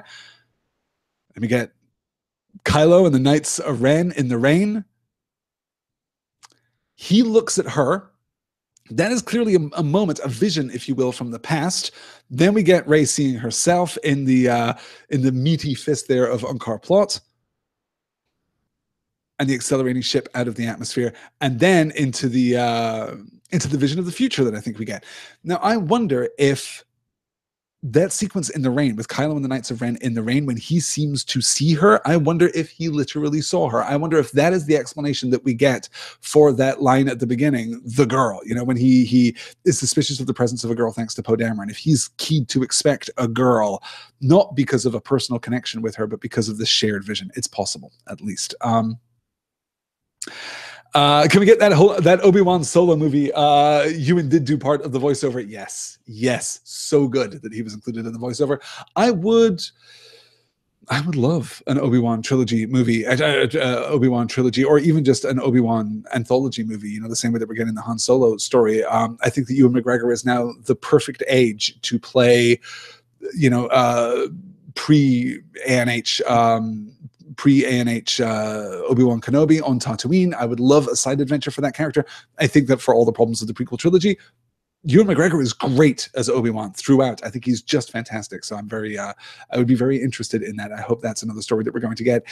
I don't know what they're going to do with these anthology movies. I feel as though the anthology movies right now are very much dependent on the success of the Han Solo movie. That is going to be a trial balloon here to see if people are interested in that side of the Star Wars universe being expanded. I personally would like that very much. Yeah. Let me see here. Nikki says, my husband keeps wondering what happened to Luke's hand. He thinks it might have been taken and used for cloning. Well, the Luke's hand that fell from Bespin. In the old expanded universe, Nikki, it was. In the old expanded universe, it was recovered and used to clone an entire new Luke Skywalker, who I believe was called Luke with 2 U's. I think that is the old expanded universe explanation for what happened to Luke's severed hand. You know, not everything that was in the old expanded universe is a gem, is what I'm saying. Not all of it is, you know, the Sun Crusher. Not all of it is the Jedi Academy. Not all of it is Thrawn. Some of it was silly. So here we get our address to the First Order. And I haven't really talked about this in the course of this commentary, but of course I've talked about this previously on Story and Star Wars, that this is not incidental, right? This is not exposition for the viewer, or rather it is exposition for the viewer, but it's not just exposition for the viewer. What is happening here? The First Order is reinforcing their own narrative. The First Order is telling a story about Star Wars. This is what happened to the Empire. This is what happened to the Rebellion. This is what has happened to the Republic, to the New Republic, and the splintered resistance. We are going to avenge the fallen Empire here. We're going to purge all of this injustice. We're going to have these systems bow to us. The last day of the Republic. That's what we're building toward here. We're building toward the reestablishment of the empire and the reestablishment, theoretically at least, of order. But hey, this was not how the empire was founded. This is not how democracy died, if you'll forgive me for quoting an unpopular line there. And yet the visual effect of Starkiller Base, beautiful. There is nothing original about the First Order. There was nothing pure about the First Order, right? They are themselves relics. And of course, this speaks to this disassociation that we're getting with the Republic. You know, the Republic is about to be destroyed. You guys, I genuinely don't know how I feel about this. I don't know how I feel about the attack beams being visual. I don't know how I feel about this clear, you know, FTL superpower weapon that is striking these planets right now. I don't love how it's visible just everywhere. It's visible on Tokudana. It's visible from Starkiller Base. It's just visible everywhere. I don't love that because that too makes the universe feel small, but I get that in that moment it feels narratively urgent. These planets all being so close together makes no like astronomical sense, but okay. We can let that go. Perhaps that's more metaphorical. Perhaps we're not supposed to think about that, but yeah, it reminds me very much of that sequence in the 2011 J.J. Abrams reboot of Star Trek, in fact, where Spock is stranded on that ice planet as he looks up, spoilers for the 2011 Star Trek if you haven't seen it, Spock is stranded on the ice planet and looks up to see the planet Vulcan being destroyed. Just hanging there in the sky, like this is clearly a different planet that orbits a different star, and yet nope, there's Vulcan. J.J. Abrams does not care about astronomy, you guys. He does not understand astronometric distances. He doesn't care about like the practical physics of this. It's fine. It's a choice. Oh, Katie's quoting. This is very good. This is a great observation, Katie. As I said in There and Back Again, evil cannot create. It can only imitate, and it diminishes in the reflection. That's a really beautiful observation about the First Order, right? You're absolutely right. It can't come up with something new. It can only echo, and the echo is reduced, which in this particular instance is actually okay, right? It's not terrible that the echo here is reduced. Ordinarily, the limited echo would bring down the scale of conflict, but because this is a much smaller scale movie than the final movement of the original trilogy is, and because in this particular instance the dangerous excess of the First Order is more savage, as I say, you know, the First Order is not a governmental or even quasi-governmental organization. It is a terrorist organization. That is how it functions. That is how it performs. This too, the attack on Tokudana here, a terrorist strike against rebel sympathizers. Yeah. Hadrian says, to be fair, no human can understand astronomical scales. You know what? Fair. I think that's fair. Yes. So Sundari says, one thing we didn't see the Starkiller Base have: engines on the back, presumably, right? Can it move? I don't know. I mean, I like the idea of an FTL super weapon. I like the idea of a hyperspatial weapon that you can fire from across the galaxy, and there's just no defense against it, right? That really explains why we have to take the fight to Starkiller Base and destroy it. It's fundamentally different. I just don't like the red streaks across the sky. It's the red streaks across the sky, the fact that it's visible from every planet that we've visited. You know, apparently people on Jakku can look up and see this, and people on Coruscant can look up and see this, and people on Tatooine can look up and see this, and people on Naboo are just, you know, blinded by the light of all of this. That's unnecessary. We just don't need it. And for those of us who are sci-fi fans, and that's completely fine, by the way, because Star Wars is a fantasy story, those of us who are sci-fi fans, I think are maybe thrown out a little bit by the incomplete, you know, astrophysics of it all. Yeah. Let me see here as I catch up. Austin calling out JJ has to have his lens flare. I don't hate the lens flare in this movie. Obviously, the jokes about lens flare were everywhere, and coming out of the 2011 Star Trek movie too, the lens flares really are everywhere in that movie and very distracting in that movie. I don't hate the use of lens flare in this movie. I don't hate the dynamism that it offers. I don't hate the... it's one of those things that I think is not bad in and of itself. It's only once you notice it and it is everywhere, it becomes distracting. It's not inherently... inherently negative. Han using the bowcaster is a very good beat. I'm a fan. So speaking of Force users who speaking of Force users who are kind of in some way attuned to the Force, here we have Finn using the lightsaber, which is an interesting and kind of challenging plot element here to our understanding of how the Force works. And he's kind of holding his own against this trooper whose number just refuses to stick in my head, so I do apologize. We do get that interesting beat too when the trooper calls out traitor right at the beginning, obviously recognizing Finn by sight. I wonder if this is an indication that Finn may be a clone, a partial clone, that perhaps the First Order is cloning troopers again, right? Because of course, we don't see the other troopers. Maybe some other troopers look like Finn. Maybe that's part of why his infiltration, the supposed kind of hypothetical infiltration of the First Order starship that we see in the trailer for The Last Jedi might work. Because otherwise we're dependent on that trooper knowing Finn by sight, right? Recognizing him here in Tokudana, a world away. Oh, wait, you're clearly a stormtrooper without your uniform on. Thus, I will call out to you, traitor. There's no other explanation for you looking the way that you look, unless maybe a lot of troopers look like Finn. Maybe, I don't know. As Save Girl 309 says, don't they mention it being taken from his parents? That's a story. That's a story that could be told. Yeah, I don't know for sure, but there you go. And yes, Dan's pointing out that Han uses the lightsaber in Empire. He does, but he uses it functionally, right? He doesn't fight with it the way that Finn does. And Finn does seem a little more practiced, a little more experienced. But certainly this is proof positive that lightsabers are not intrinsically connected to a Force facility. Yeah. Angela's asking, is this the first time we see a non-Jedi or Force-sensitive person use a lightsaber? Han slashing open the Tauntaun on Hoth at the beginning of Empire would be the other example. Is there another example? Not that I can think of. I can't think of an example in the prequel trilogy. Well, unless we're counting General Grievous, right? General Grievous uses lightsabers all the damn time, uses multiple lightsabers all at once. And as a cybernetic organism, is he connected to the Force? Can we be sure that he is connected to the Force? Possibly, possibly not. I've always found Grievous to be, well, I've found Grievous to be wasted potential, honestly. I think that Grievous is a very interesting character. And again, I'm aware that there is more to Grievous than that, but within the bounds of Attack of the Clones, I find Grievous to be an interesting character who is not fully realized, not sufficiently realized anyway. Yeah, it happens a lot in the Clone Wars show, says Austin. So yeah, this is part of the expanded universe again that we'll come back to. Dan's calling out, that's one hell of a pilot. Yeah, pretty cute, that bromance. I'm a fan. I just realized that I somehow managed to miss Ray's line about there being this much green in the entire galaxy, which is one of those lines that just always touches my heart. I'm always gratified by that.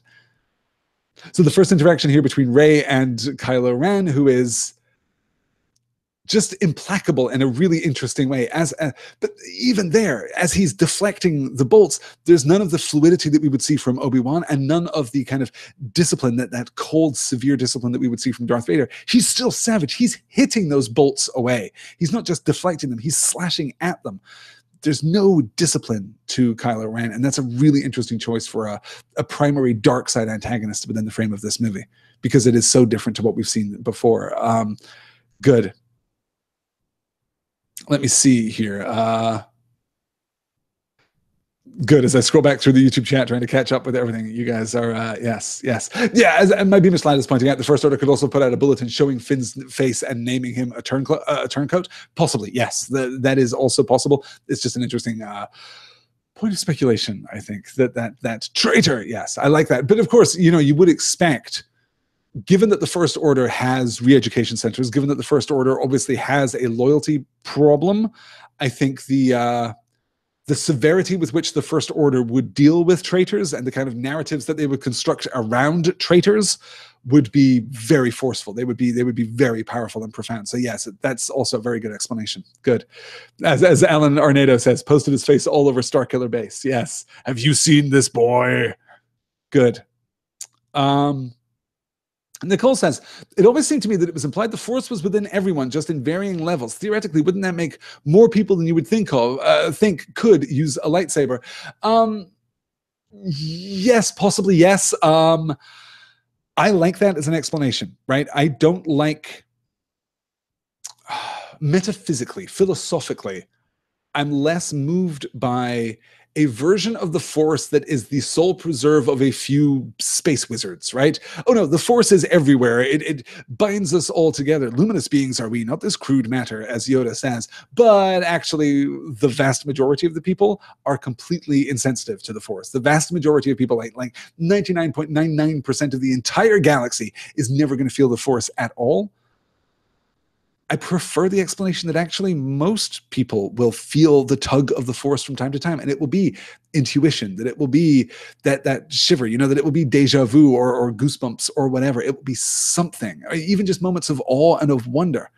All of that's very powerful. C-3PO there doing the Phasma appear from before, right? C-3PO clearly does not come off of that ship next to Leia. He's just suddenly there in the corner of the shot. I like it, though. I like it. Leia's silence through this. I'm very excited for The Last Jedi. You guys, if you're listening to this podcast sometime in the future, we are recording this live commentary track. We, all of us gathered together, are recording this live commentary track the night before The Last Jedi is released. I am going to see The Last Jedi in something like 36 hours time, not that I am counting or anything.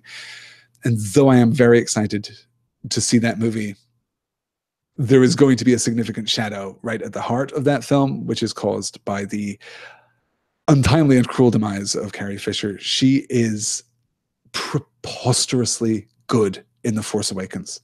She is utterly stunning in The Force Awakens. I love the depth of her characterization. And when she is standing there in that scene that has just ended, when she is standing there in that scene with Harrison Ford, who is also giving the best performance that he's given in 10 years, 15 years, I don't even know when the last time Harrison Ford pulled out all the stops was, but he pulls out all the stops in this movie. And when he is standing there doing that thing that he does better than arguably anyone on Earth, and she is there equally brilliant, equally luminous, it doesn't get better than that, you guys. It just doesn't get better than that. I love that moment of connection. I would, had things turned out differently, I would also have been pitching for a, modern era Han and Leia story. Like, I want that. Had this movie not turned out the way that it had, and had the real world not turned out the way that it did, I would have liked Han and Leia story.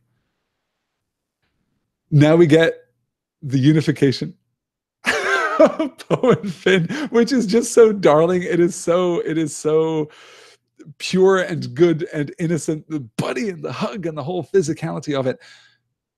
This is another example of the heightened nature of everything in Star Wars. Star Wars is melodramatic. And we here in 2017, we here in the 21st century, we here from the latter half of the 20th century, treat melodrama like it's a dirty word. We treat melodrama like it's a bad thing. And it's not. Melodrama just means heightened drama. It just means that everything is larger and bigger and more intense and more immediate and less naturalistic than the real world. Yes, the relationship between Poe and Finn, sorry, I just gave them their shipping name, Foe, or if you prefer, Pin, either of those, very good.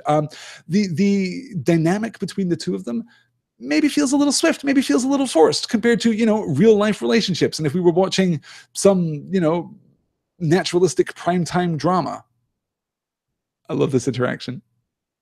You must be so brave. And it's very good. Anyway, everything in Star Wars is melodramatic. Everything in Star Wars is heightened. It's not supposed to be naturalistic. It's supposed to be turned up to 11. All of the relationships are. All of the lines of loyalty and connection. Remember back in A New Hope when Luke meets Obi-Wan and they spend 3 days together? Maybe 3 days together? And then Obi-Wan is killed by Darth Vader on the Death Star, and Luke sees it and he cries out, and no, like his father has been taken from him, this old desert hobo that he met literally 3 days ago. But it doesn't matter because it is operatic. If you prefer operatic to melodramatic, by the way, you can just substitute those two things. I think that's completely fine. It is operatic. It is larger than life. And I think that criticisms of Star Wars, that melodramatic tone, that operatic tone, is not for everyone, right? Not everyone is going to like that, and not everyone has to like that. But if your criticism of Star Wars is that some things feel heightened, that some things feel melodramatic, and that it's unearned, then I'm not sure that you're receptive to the entire tonality of Star Wars, right? The whole thing is operatic in that sense. Let me see here. Love story of the ages, says Mitchell. There's only one romance in this film, says Mitchell. Finn and Poe. And Angela quotes, I love you, man. No, I love you, man. No, I love you, man. Keep my jacket. The giving of a jacket, the giving of that jacket in particular. By the way, there are very few like costume props in particular that I would like to own, let alone like wear out. That jacket is so very good. It is such a good jacket. Good. Danielle says, oh, this is fascinating. Danielle, thanks so much for contributing this in the YouTube chat. Danielle says, I'm a newish Star Wars fan. Hadn't seen much of the other movies before seeing Force Awakens, and the Han Leia reunion still touched me. That's brilliant. I'm so glad to hear that. That's what happens when you get two incredibly gifted actors right at the top of their game with material written by Larry Kasdan. I mean, it's good. This is really, really good stuff. It's very, very grounded. I love it. Okay, let me see here as I scroll back through. Oh, we're getting some thoughts on Harrison Ford in Blade Runner 2049, which I haven't yet seen, I must admit. Dan is confirming that Ford is great in 2049. I'm very glad to hear that. I have heard similar accounts. I haven't yet seen that. I do think there's a pretty good chance of a Point North one-shot on the original Blade Runner, and then on 2049 too. It would be interesting to do a one-shot on the original Blade Runner just to talk about the adaptive process, right? Just to say, hey, here we are talking about Star Wars and the constant revision that we've had of Star Wars. You know, the unleashing of the special editions upon an unwarned world, I suppose. Blade Runner, all the worse for that than the original Star Wars trilogy. Good. Oh, Saved Girl 309 says, I feel bad for C-3PO being without R2 for so many years. Yes, I know. I hate that too. It's so sweet. Good. And Angela points out, and the jacket passing between the characters is great metaphor and symbolism. Yes, good. Good. All right. This is, again, very creepy. I think that Kylo works 100% of the time. I think. I'm not sure that there's a bad shot of Kylo Ren. I don't love the stuff with Snoke, admittedly, but I don't think that Kylo is bad until he takes the mask off. And without the mask, he just doesn't work for me. Without the mask, he just doesn't have the presence that I want him to have. I think that in a way, Adam Driver is too good. Like, is that a fair criticism of his performance here? He's too human. He's not dark enough.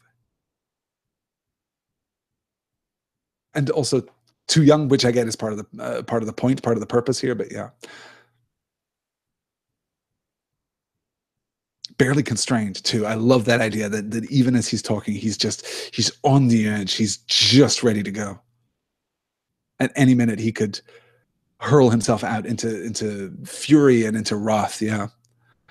Mitchell's asking, can we get some more thoughts on why you don't like the Snoke stuff? Why don't I like the Snoke stuff? The giant holographic Snoke, I think, is a great core concept.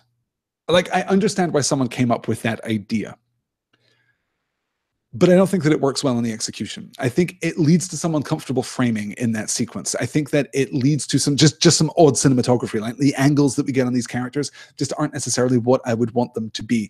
I think that Snoke is so much less interesting because he's a version of a character that we've seen before, right? He is kind of Palpatine-y, like he's in that direction. He's that kind of Sith guy again. And that is less impressive to me than the savagery of Ren. And I like the way that we're playing off the savagery of Kylo Ren and this kind of officious zeal of Hux, like this colder, even darker zeal of Hux. I like that those two things are kind of put in opposition, the one with the other. But in the end, through the execution, we just kind of end up undercutting everyone. Like, Hux comes off as a ranting bigot more than he comes off as an extremely skilled tactician or an extremely respected military officer within the First Order.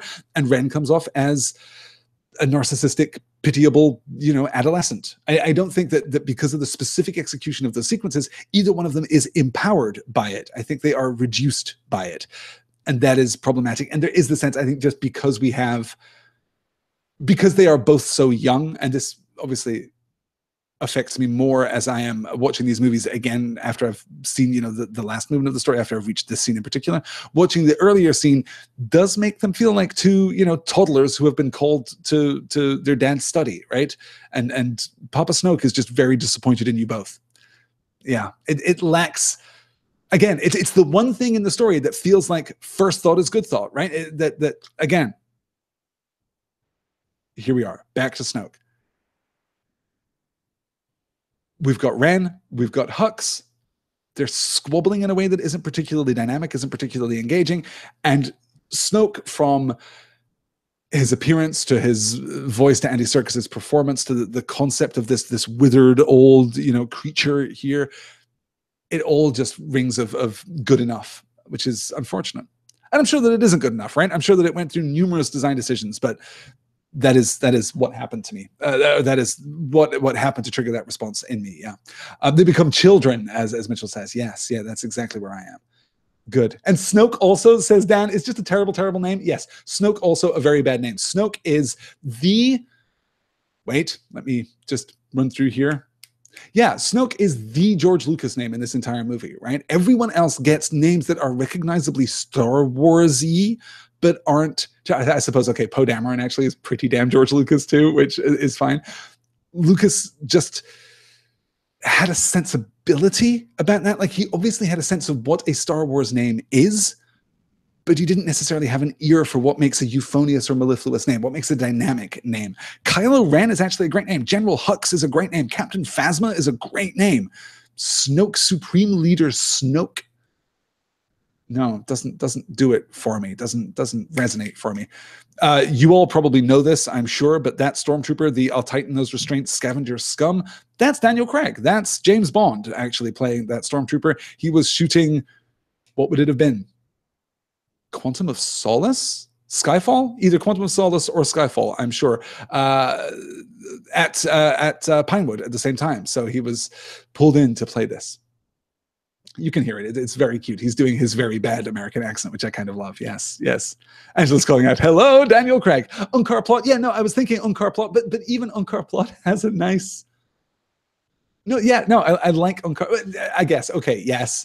Unkar Plot is still pretty damn Lucas, right? I'm thinking in particular of, let's go back to the Phantom Menace. Let's talk about Jar Jar Binks. Just forget the character. Just think about Jar Jar Binks as a name, like what that is and what that represents, and just the sound of that name. Think about Watto. Think about, Sibarba. Think about, a lot of the characters that we get in Phantom Menace just are not that good. Like, not that good, I think. Yeah. Good. Quantum of Solace came out in 2008. That is absolutely impossible, Jack. That is absolutely impossible. I'm sure that you're right, actually.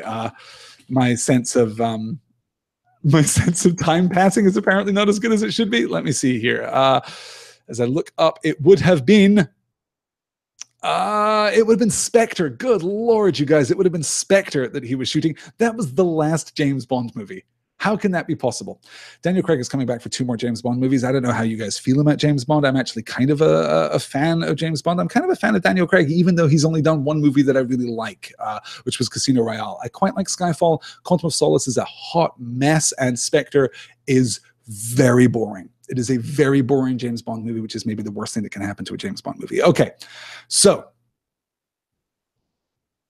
we have come through our first act, which belonged to Finn primarily, right? Mostly Jakku, on, around, above, within Jakku. That's Finn's story. We get to the end of that story when we board the Millennium Falcon, we defeat the TIE fighters, we get into space, we hide from Han Solo, and Han Solo comes aboard. And as happens when Han Solo comes aboard, he takes control of the movie. From that point on, it becomes his arc that we're focused on through the second act. Everything that we're doing with Maz Kanata, everything that we're doing with the attack on Tokodana, everything that we're doing with the return to the Rebel base on Dakar here, and his reunification with Leia. Of course, even this scene right here, this is Han's scene. This is a pivotal scene for Han. He is now picking up the burdens that he has laid down. He is now awoken again, and we're about to transition into our third act. We get a briefing scene. I mean, this is a classic Star Wars briefing scene. How many movies now have been defined by this kind of briefing scene?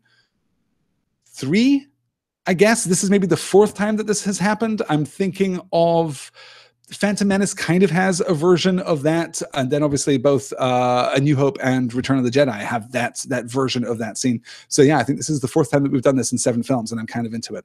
That little bro pat there on the shoulder as we go off to war. I love that. A lot of this incidental detail is very, very good.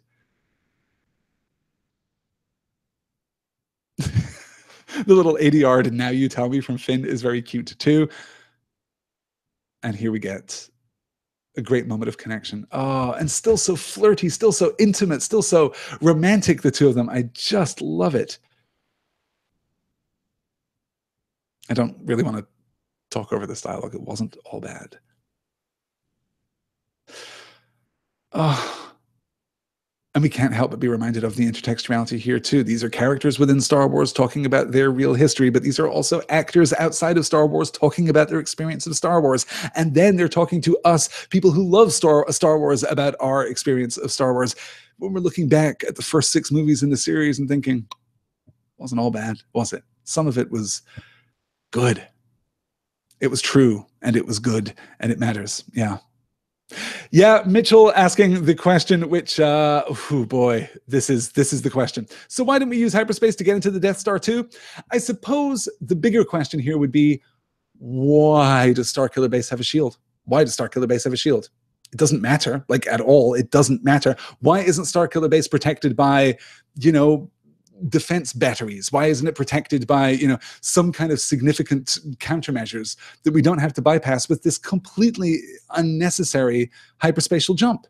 You're absolutely right. I mean, I kind of like the idea theoretically.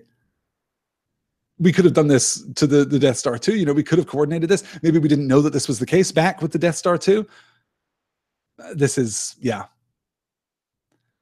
It's problematic, not in any kind of like profound way. Like, I don't think this breaks the Star Wars universe for me. It's really a nitpick to say, well, why didn't we do this in Return of the Jedi? Or, well, why are we doing it here at all?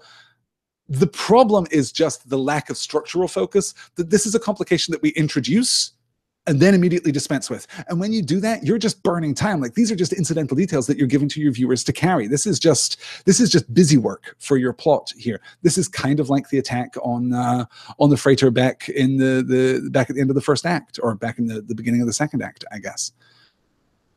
Though the crash sequence is actually very good. Yeah. Yes. Yeah, why is it even protected, says Mitchell, and Angela pointing out, did they not learn from past history? Yeah, that's very fair. Oh yeah, are we talking about him limping here? Are we talking about Harrison Ford limping? Let me see here as I pull all the way back. Oh yeah, Jack says, I'm always curious about the shooting schedule for TFA because Harrison Ford's performance in the latter half of the film feels so much more energetic and dialed in. I mean, I think his character is just more energetic and dialed in, right? The textual account of this is that he is awoken now. Han is back. He hasn't been back for so long. He's been scoundreling.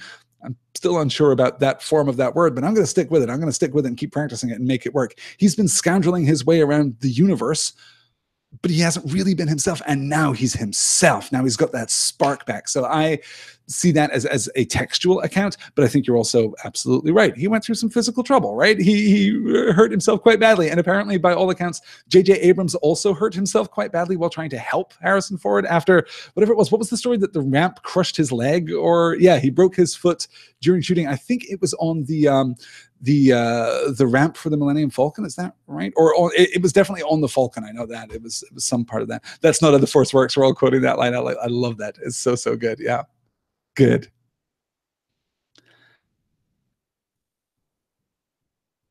I appreciate the comedic intent of that beat. That I'm in charge now, Phasma, I'm in charge, bring it down. Han kind of being a moderating, restraining influence. Like, I think that's quite funny. I think it's quite charming. I think it works quite nicely. I don't like it as part of the culmination of Finn's arc here. Phasma is representative of Finn's dark past, right? Phasma is representative of the Finn that this Finn is rebelling against, this past that he is rejecting, this former self that he is rejecting. She is absolutely emblematic of what the First Order is, what the Stormtroopers are. She should be singularly and personally important to Finn, and playing that scene off as a joke is a horrible misfire, right? We're abandoning Phasma at this point. We are just giving up on Phasma, which is inexcusable because I think she's a really interesting character, doubly inexcusable because Gwendolyn Christie is just so good again. Do it. Okay. Well, you've convinced me. I'm just Captain Phasma. Did you see my chrome armor? I'm just really a badass, but okay. You did say it in that stern tone, and then the Wookiee growled. So okay, yeah, it doesn't quite sit for me, I'm afraid. Yes, good. Yes, Angela's saying, I hope Phasma rocks Last Jedi. She kicks ass. Yeah, I'm going for that. Good. Dan says, bring it down feels like an actor's note from Ford to Boyega. I kind of like that explanation, right? I'm in charge now. I'm in charge now. And that's just Harrison Ford. He's just breaking character completely. No. Bring it down. Okay, can we cut and go again? Because the kid is getting a little overexcited. No, actually, we're going to use that version. That was very good. Like, okay, yeah, I kind of like that explanation. Mitchell is saying, does anybody else think there are slightly too many humor beats?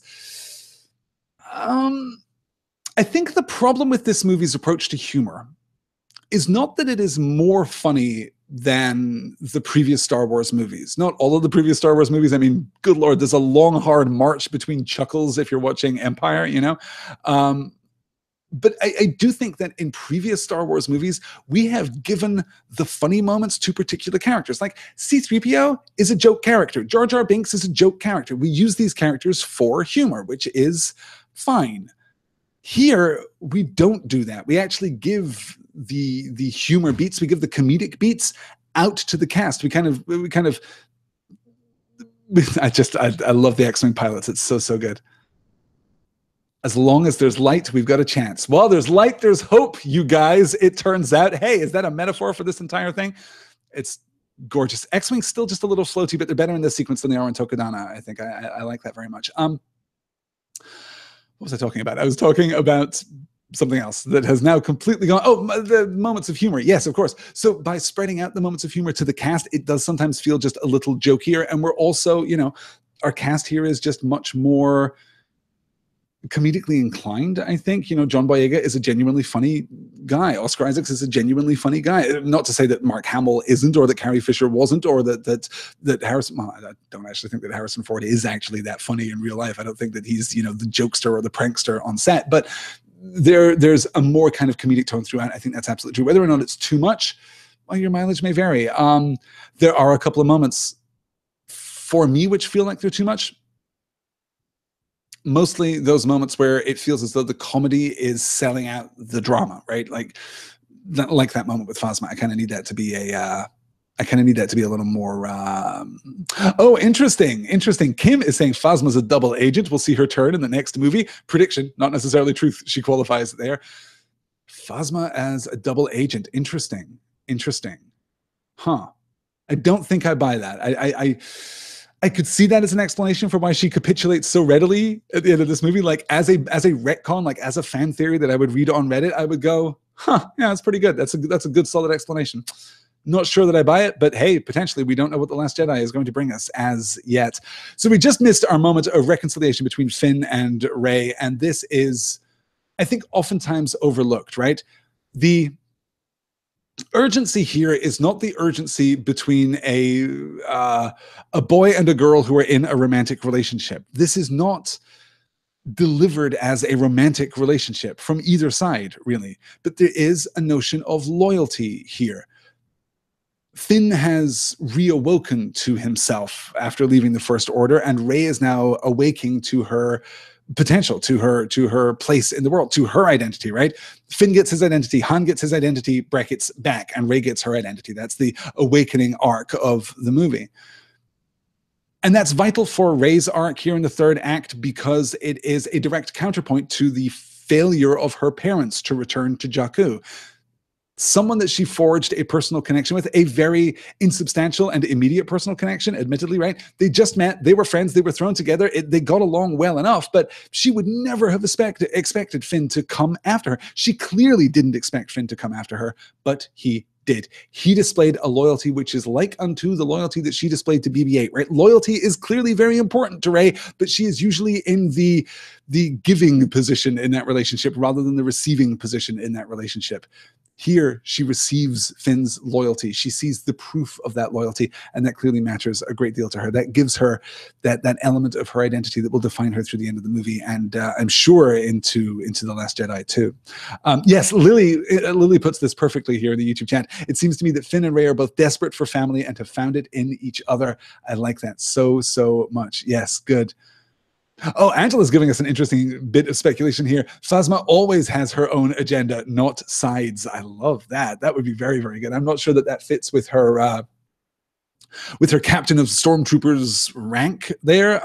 It feels as though the First Order would reward a kind of officious subservience. You know, I think you're gonna get further being a good officer there than you would being a loose cannon, I suppose. I just want the Captain Phasma, you know, cop movie. You're a loose cannon, Phasma. I'll need your helmet and your gun on my desk. You got 24 hours to solve the case. I'm kind of into that idea, I think. Let me see here as I catch up with the chat. And I'm looking now to see if I've received emails in the time that this has been going. I know a couple of people aren't able to take part directly, but wanted to email me thoughts. And I don't have any of them. So that's just fine. No more distractions here as we move through. Good, yes. Read the Phasma novel, calls out Angela. Oh, okay. This is canon from the Phasma novel? Wow, okay. That's surprising. I'm into that though. Okay. Let me see here. Good, yes. That's how the family drama will continue, says Mitchell. Loyalty makes family, not blood. This is absolutely a found family story, which is, as those of you who have listened to me talk about other stories will know, is one of my very favorite things. I love a good found family story.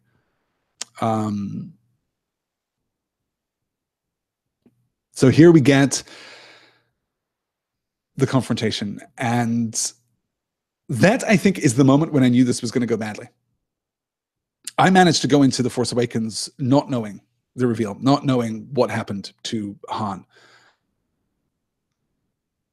And there was only one way that this was going to go. The calling out of Ben, the humanizing of Kylo Ren, the forging of that, not just a personal connection like in the abstract, oh, it is true, you know, logically and in terms of the lore of the Star Wars universe, I have observed that it is true that Han Solo and Kylo Ren have a personal relationship, but by calling out his name, right? And of course, we've done this throughout the movie. I'm giving you your name, Finn, right? Like names are important. They're not as important in Star Wars as they are in other fairy tales or other fantasy stories, but they're still pretty important. Being a Skywalker is important.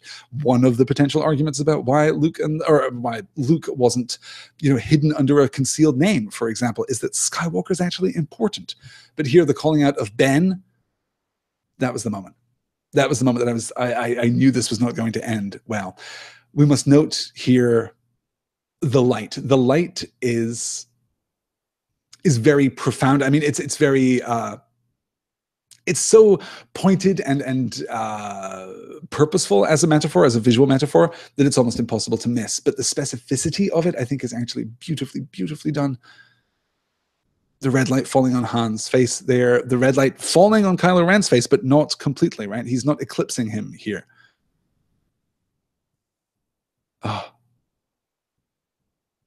When he gets what he wants, he'll crush you. Is an interesting line of that's one of the few lines in The Force Awakens that gives some kind of credence to all of those. Jar Jar Binks is Supreme Leader Snoke, or Darth Plagueis is Supreme Leader Snoke, or, you know, whatever other mad theories are out there. Again, I don't think that Snoke is anyone. I don't think that Snoke is a character that we have seen before in the Star Wars universe. I think that he is an original character. This is OC, Do Not Steal. I'm pretty sure that that's the case for much the same reason as I'm pretty sure that Rey is an original character, not descended from one of our existing families. I think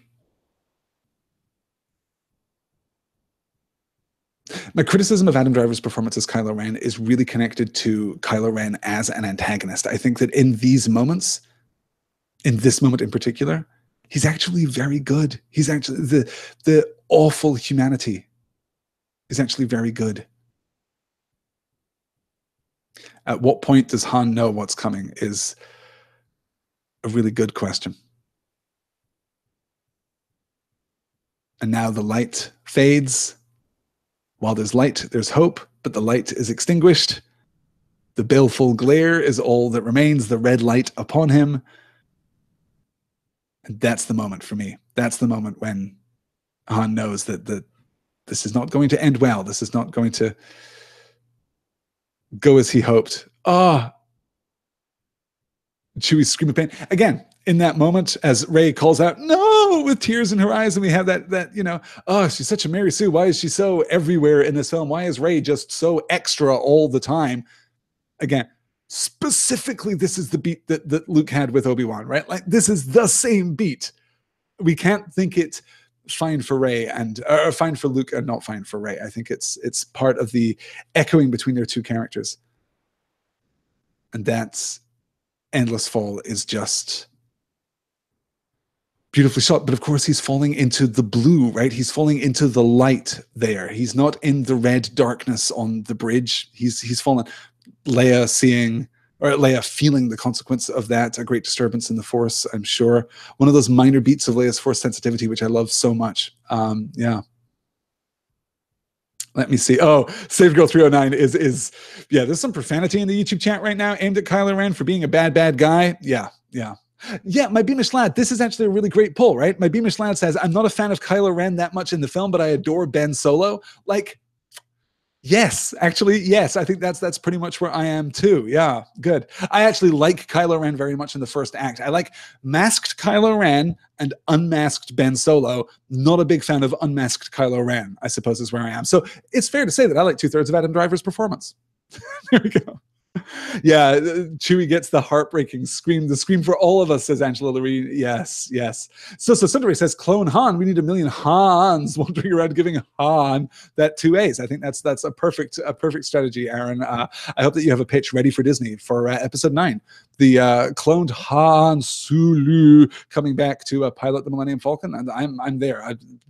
Double ticket purchase on opening day there. Yeah. Good.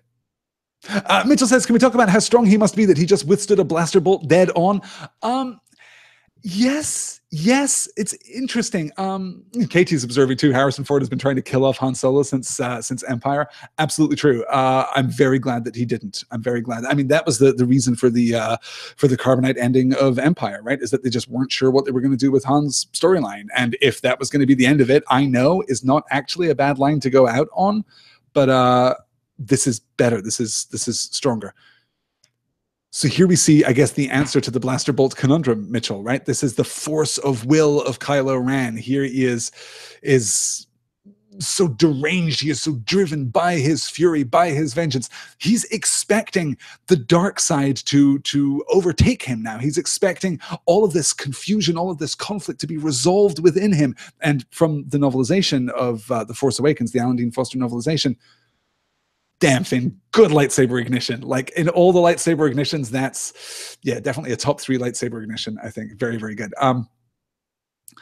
We know from the novelization of The Force Awakens that, in fact, that has not happened. And I think we can theorize, even if you're willing to set aside the novelization and just look at the movie as a text, I think we can absolutely theorize that about Kylo's emotional state right now. He has not achieved the peace that he sought, or even the peace that he expected. He has done something monstrous, something which he specifically knows to be monstrous. And it hasn't brought him peace. It hasn't brought him harmony with the dark side of the Force, right? And calling back to all of our many discussions about harmony as the natural state of the Force, I suppose. And we might argue whether or not the dark side is capable of harmony. But if we're arguing about the dark side of the Force being incapable of harmony, then I think we also have to argue about whether or not the light side is capable of harmony, or whether Luke is an outlier. How many light side wielders of the Force, how many Jedi have actually achieved a state of harmony with the Force? How many have managed to achieve something that resembles that harmony? Luke, certainly, particularly during the attack on the first Death Star, if nothing else, right? He turns off his targeting computer, he hits that zen-like moment of focus, and he's good. Qui-Gon Jinn? Maybe at the moment of his death, or at the moment right before his death. I'm reminded always of when the barriers come up during the Duel of the Fates, and he kind of kneels down and he's meditating in this moment while Maul and Obi-Wan are pacing back and forth, like frantic, ready to go. Qui-Gon is just centered. He's just there. Of course, Obi-Wan on the Death Star as he gives in to his own inevitable fate.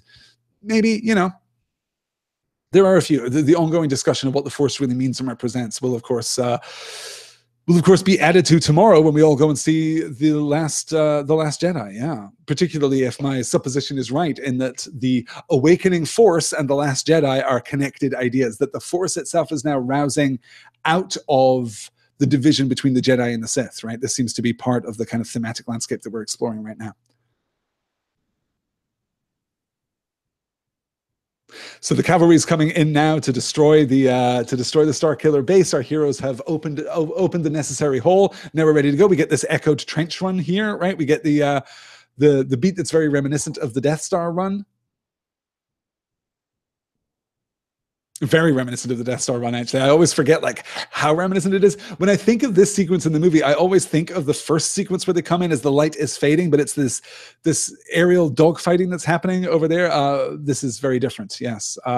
Little glimpse of David Tennant there. Copy that, Black Leader. That's David Tennant, yes. Okay, let me see here. Rey getting the lightsaber equals favorite moment, says Dan. I love that. I talked all over it, of course, but yes, the arcing of the lightsaber to her hand. Yes, also a great ignition. Yeah. Let me see. Sid Girl 309 says, I just love how caring Finn is. His first instinct is to make sure Rey is okay always. Yeah, I like that very much. Oh, so Sundari says, this may be controversial, but I kind of want to see Adam Driver as Anakin in reshot prequels.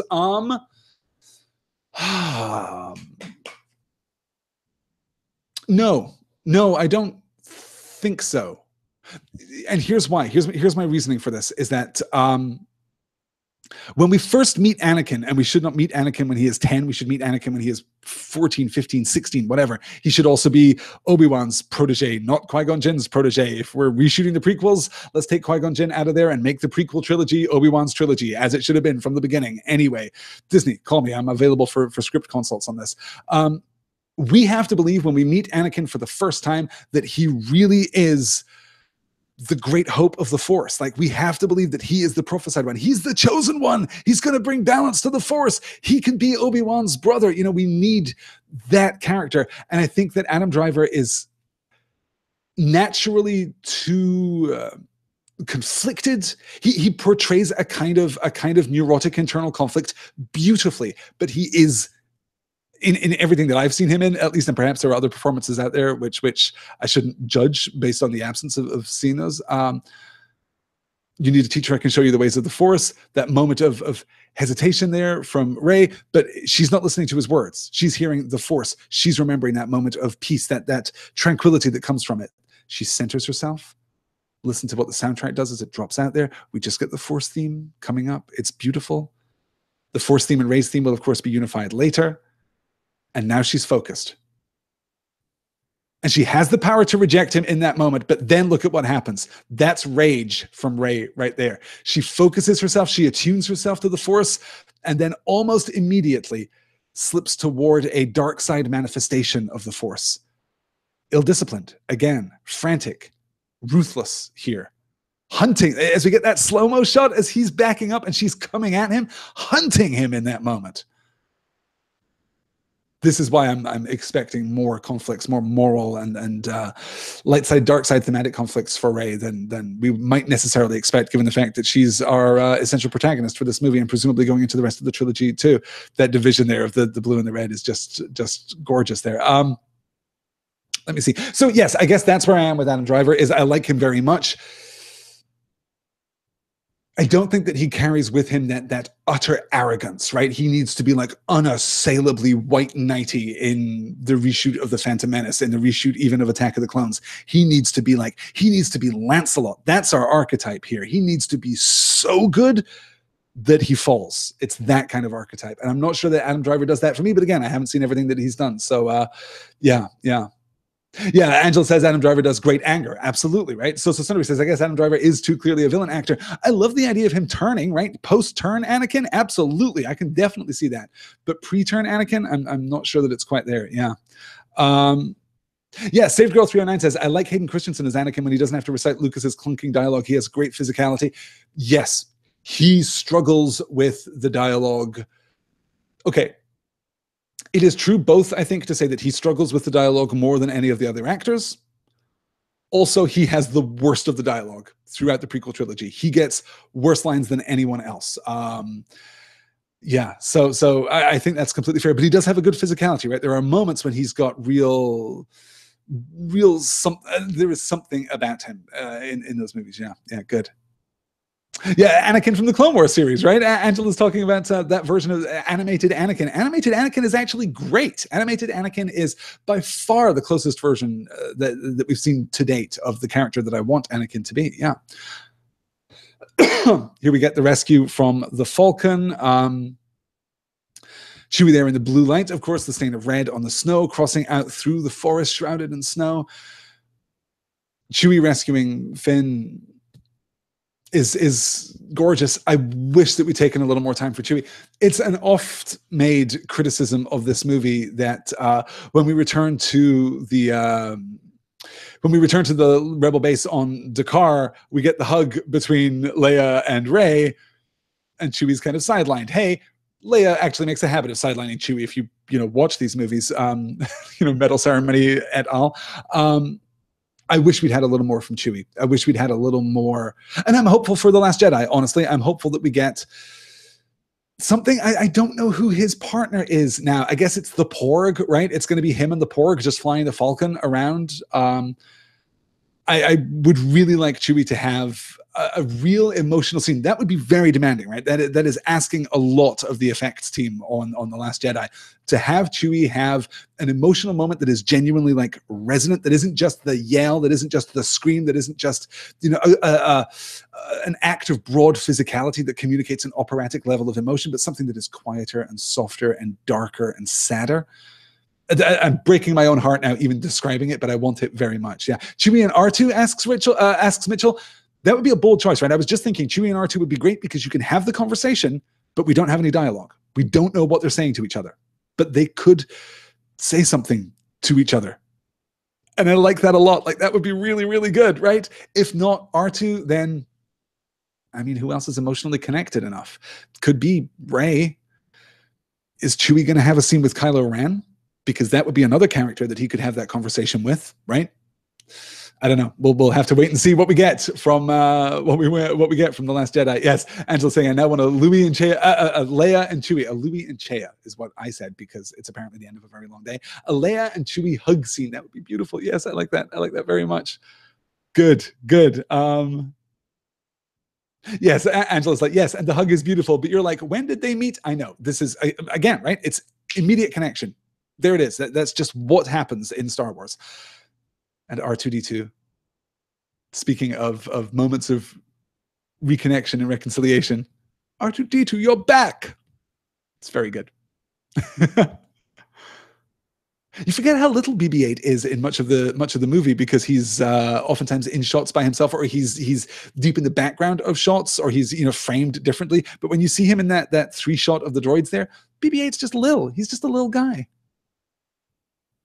And here we go. So the map of what appears to be the complete galaxy with the route to get us to the distant spiral arm where we can find Luke. And now, of course, BB-8 and R2 working together to sync the maps. I didn't expect to get this at the end of The Force Awakens, I must admit. I knew that we would move toward Luke. I didn't expect this epilogue, even as the movie was moving through it. This is pretty much where I expected the movie to end, right? Maybe a cutaway to Luke on Ahch-To there. I thought we might get like a beat of Luke looking up at the stars or something, like a little moment of something there, but we don't get that. We get the full, Luke experience and the holding out of the lightsaber, which is good. Maybe just the most beautiful shot in the entire movie. Moment of connection between Rey and Finn. And Star Wars is not illiterate about its own text, right? Particularly within the bounds of this movie, where The Force Awakens talks at length about the myth of Star Wars, about the text of Star Wars. It's not illiterate. When it makes a choice, like not having Rey say, "I love you" to Finn, it's making that choice deliberately. It's not that they didn't think of it. It's not that they weren't like unaware of it. It's not that they didn't want in that moment to echo the "I know" moment. They chose not to. And that, I think, says a lot about that relationship. May the Force be with you from Carrie Fisher. May the Force be with you too, Carrie. Rey and BB-8 going off to the Falcon with, of course, Chewie. I love the physicality of the interiority of the Falcon there. That's very good. Oh, Mitchell's, Mitchell's, Mitchell must have listened to Story in Star Wars like quite a lot quite recently because you're quoting a few lines from those shows. Yes, I think it was that the Q&A or either the Force Awakens lecture or the Q&A that followed thereafter. I challenged the writers in the audience to come up with a line that Luke could say right at the end of this movie that would be better than not having him say a line. And I have racked my brain about this for forever and can't think of one. I'm so pleased that we end the movie with this degree of restraint, that we have the, and I'd urge you to listen here to what's happening with the music. It's just lovely. Yes, Mitchell's quoting, because the second time that I saw the movie, this was back when I was living in New York. The second time I saw the movie, I was coming out of the movie theater, and there was a little girl who was walking out ahead of me. In that hush, after this movie is over, people just don't want to talk for a while, and the little girl is saying, "And Luke Skywalker didn't even say anything." I was like, yes, because you're absolutely right, and I'm glad that struck you. I'm glad that you felt that. Little girl, you're going to be a writer someday. It's great. Stories are in your blood now. Yeah, good. So Sundar is asking, so do you think Leia has a tailor, or does the Resistance base have a really well-kitted clothing shop? They got a droid, right? They got a couple droids. They got a little artisanal, locally sourced garment making robots who can just weave up a new formal yet playful tunic for Leia. Yeah, something that's flattering, but also speaks of gravitas. Yeah. A little something that Judi Dench would wear in a James Bond movie is kind of what I'm calling back to here, just to kind of sync up our Star Wars and James Bond worlds here. Yeah, seamstress droid, says Angela Louie. That's exactly what I was stumbling toward there. Yes, yeah, good. All of this is just. I love how long we take with this. I love the stone and that vivid green, right? We're reminded of the descent into Tokadana. I didn't think there was this much green in the entire galaxy. Here we are again with the green and the blue. And of course, we didn't even talk about the dreams of the island and the ocean. Like, she has dreamed of this place. She knows this place. And here now is Luke standing. We must assume, we must infer, on the site of the first Jedi temple. There is more here than, we can... see the stonework down below, this primitive kind of monastic Jedi temple, which is perfect, of course, for a hermit. And we can talk about the monastic tradition in Western fantasy and the hermit tradition in Western fantasy too. This is very powerful stuff. The robotic hand, which we might speculate from the trailer to... I'm not going to talk over the scene. I'll talk about the robotic hand in just a moment. The unveiling of the lightsaber and the look on her face, the strength, and the look on his, the set of his jaw there. I love that we don't compromise Rey's agency here, not her strength, not her power. She's a genuinely great protagonist who carries us all the way to the end of the movie and still manages to display enormous emotional vulnerability. And then we get the break from Luke too, right? He's looking at it and stern and resolved, and the mouth closes and the jaw sets and he's no. And then we get the shot of Rey, like the reverse shot of Rey, where she's softening a little bit and she's pleading silently with him just a little bit, just a hint, and then he softens too and looks heartbroken and sad and damn it, I know what's coming next and none of it's good. It's enormously powerful. Hey, you guys, that's it. We did it. We made it all the way to the end of The Force Awakens. This has been an absolute pleasure. I wanted to talk a little about my plans for Story in Star Wars going forward. I have plans for Story in Star Wars going forward. Obviously, this is the first commentary track. I'm going to talk about The Last Jedi. I would expect something before the end of the year, and then probably a follow-up in January. I'm not going to make the rash promises of a weekly show, a weekly commitment to Story in Star Wars at this point. I'm very busy with my Dear Mr. Potter show, in which I'm discussing Harry Potter and currently discussing The Wizard of Earthsea by Ursula K. Le Guin, or my There and Back Again show, where I'm currently discussing, just wrapping up book 3 of The Lord of the Rings, about to move into book 4, the back half of The Two Towers. So my schedule is pretty full, but as I said, I do love Star Wars, you guys. So I would like very much to make Story in Star Wars a monthly commitment where we can take kind of more discrete chunks of the Star Wars text. Now we've got movies to talk about and we've got expanded universe stuff to talk about too. There's a body of work out there, and I think maybe once a month might be the right kind of frequency. Most of those are going to be pre-recorded lectures in the Story in Star Wars mold, but I think a couple times a year we'll do a live Q&A, live hangout, and I would really like to do commentary tracks for all the other movies. I'd really like to go back and do maybe start. Well, no, I still think maybe start with A New Hope. Maybe go back and start with A New Hope and just kind of come forward through the entire series in release order. I think might be the way to do it. But I'm eager to talk about Star Wars more with you all. If you would like to hear me talk about Star Wars, then hey, spread the word about the show. You can tweet about it. You can tell your friends about it. You can Facebook about it. You can Reddit about it. You do what you do on the internet and mention Story and Star Wars to some friends. The more popular it is, the more compelled I will be to make more of it, I guess is pretty much how it works out. Thank you all so much for joining me tonight. This has been an absolute pleasure, and stay tuned for thoughts on The Last Jedi. I assume you're all going to go see it this weekend. I assume you're all going to go and see it in the very near future. I hope you have an absolute blast. I hope that the spoiler monster does not find you in your social media platforms of choice. The internet is just the Wild West these days, you guys, so I'm hoping that you can all dodge any unwelcome, unnecessary spoilers. If you should happen upon something, if you should stumble upon something, remember that spoilers can't ruin the movie. The spoilers can't take the movie from you. Otherwise, we wouldn't be watching this movie together for the 15th or 16th or 21st time, right? Okay, that's going to do it, I think, for tonight. I can never get enough Star Wars, says Sosa Sunday. Austin is recommending Machete Order. You know what? Machete Order might be the way to do it. Might be the way to do the commentary tracks. That's actually a very good idea. I like that a lot. Good. Okay, let's maybe do that. Yes. There will be plans after we've done The Last Jedi early in the new year. Good night, everyone. Thank you all so much for being here. Hadrian says, I just discovered you through your Earthsea series. Are you ever going to talk about the Tombs of Atuan? I definitely will at some point. Yeah, I think I actually like that book more than A Wizard of Earthsea. I love the second book in that series. I think it's my favorite of the entire Earthsea run, and it's my favorite of Ursula K. Le Guin's books. So yes, at some point, I definitely will. I don't know when. Probably not soon. Maybe not even in 2018, but at some point in the future, yes. Thank you, guys, so much for listening. Have a great evening. Have a great week. Enjoy The Last Jedi. I will talk to you soon. Until then, may the Force be with you.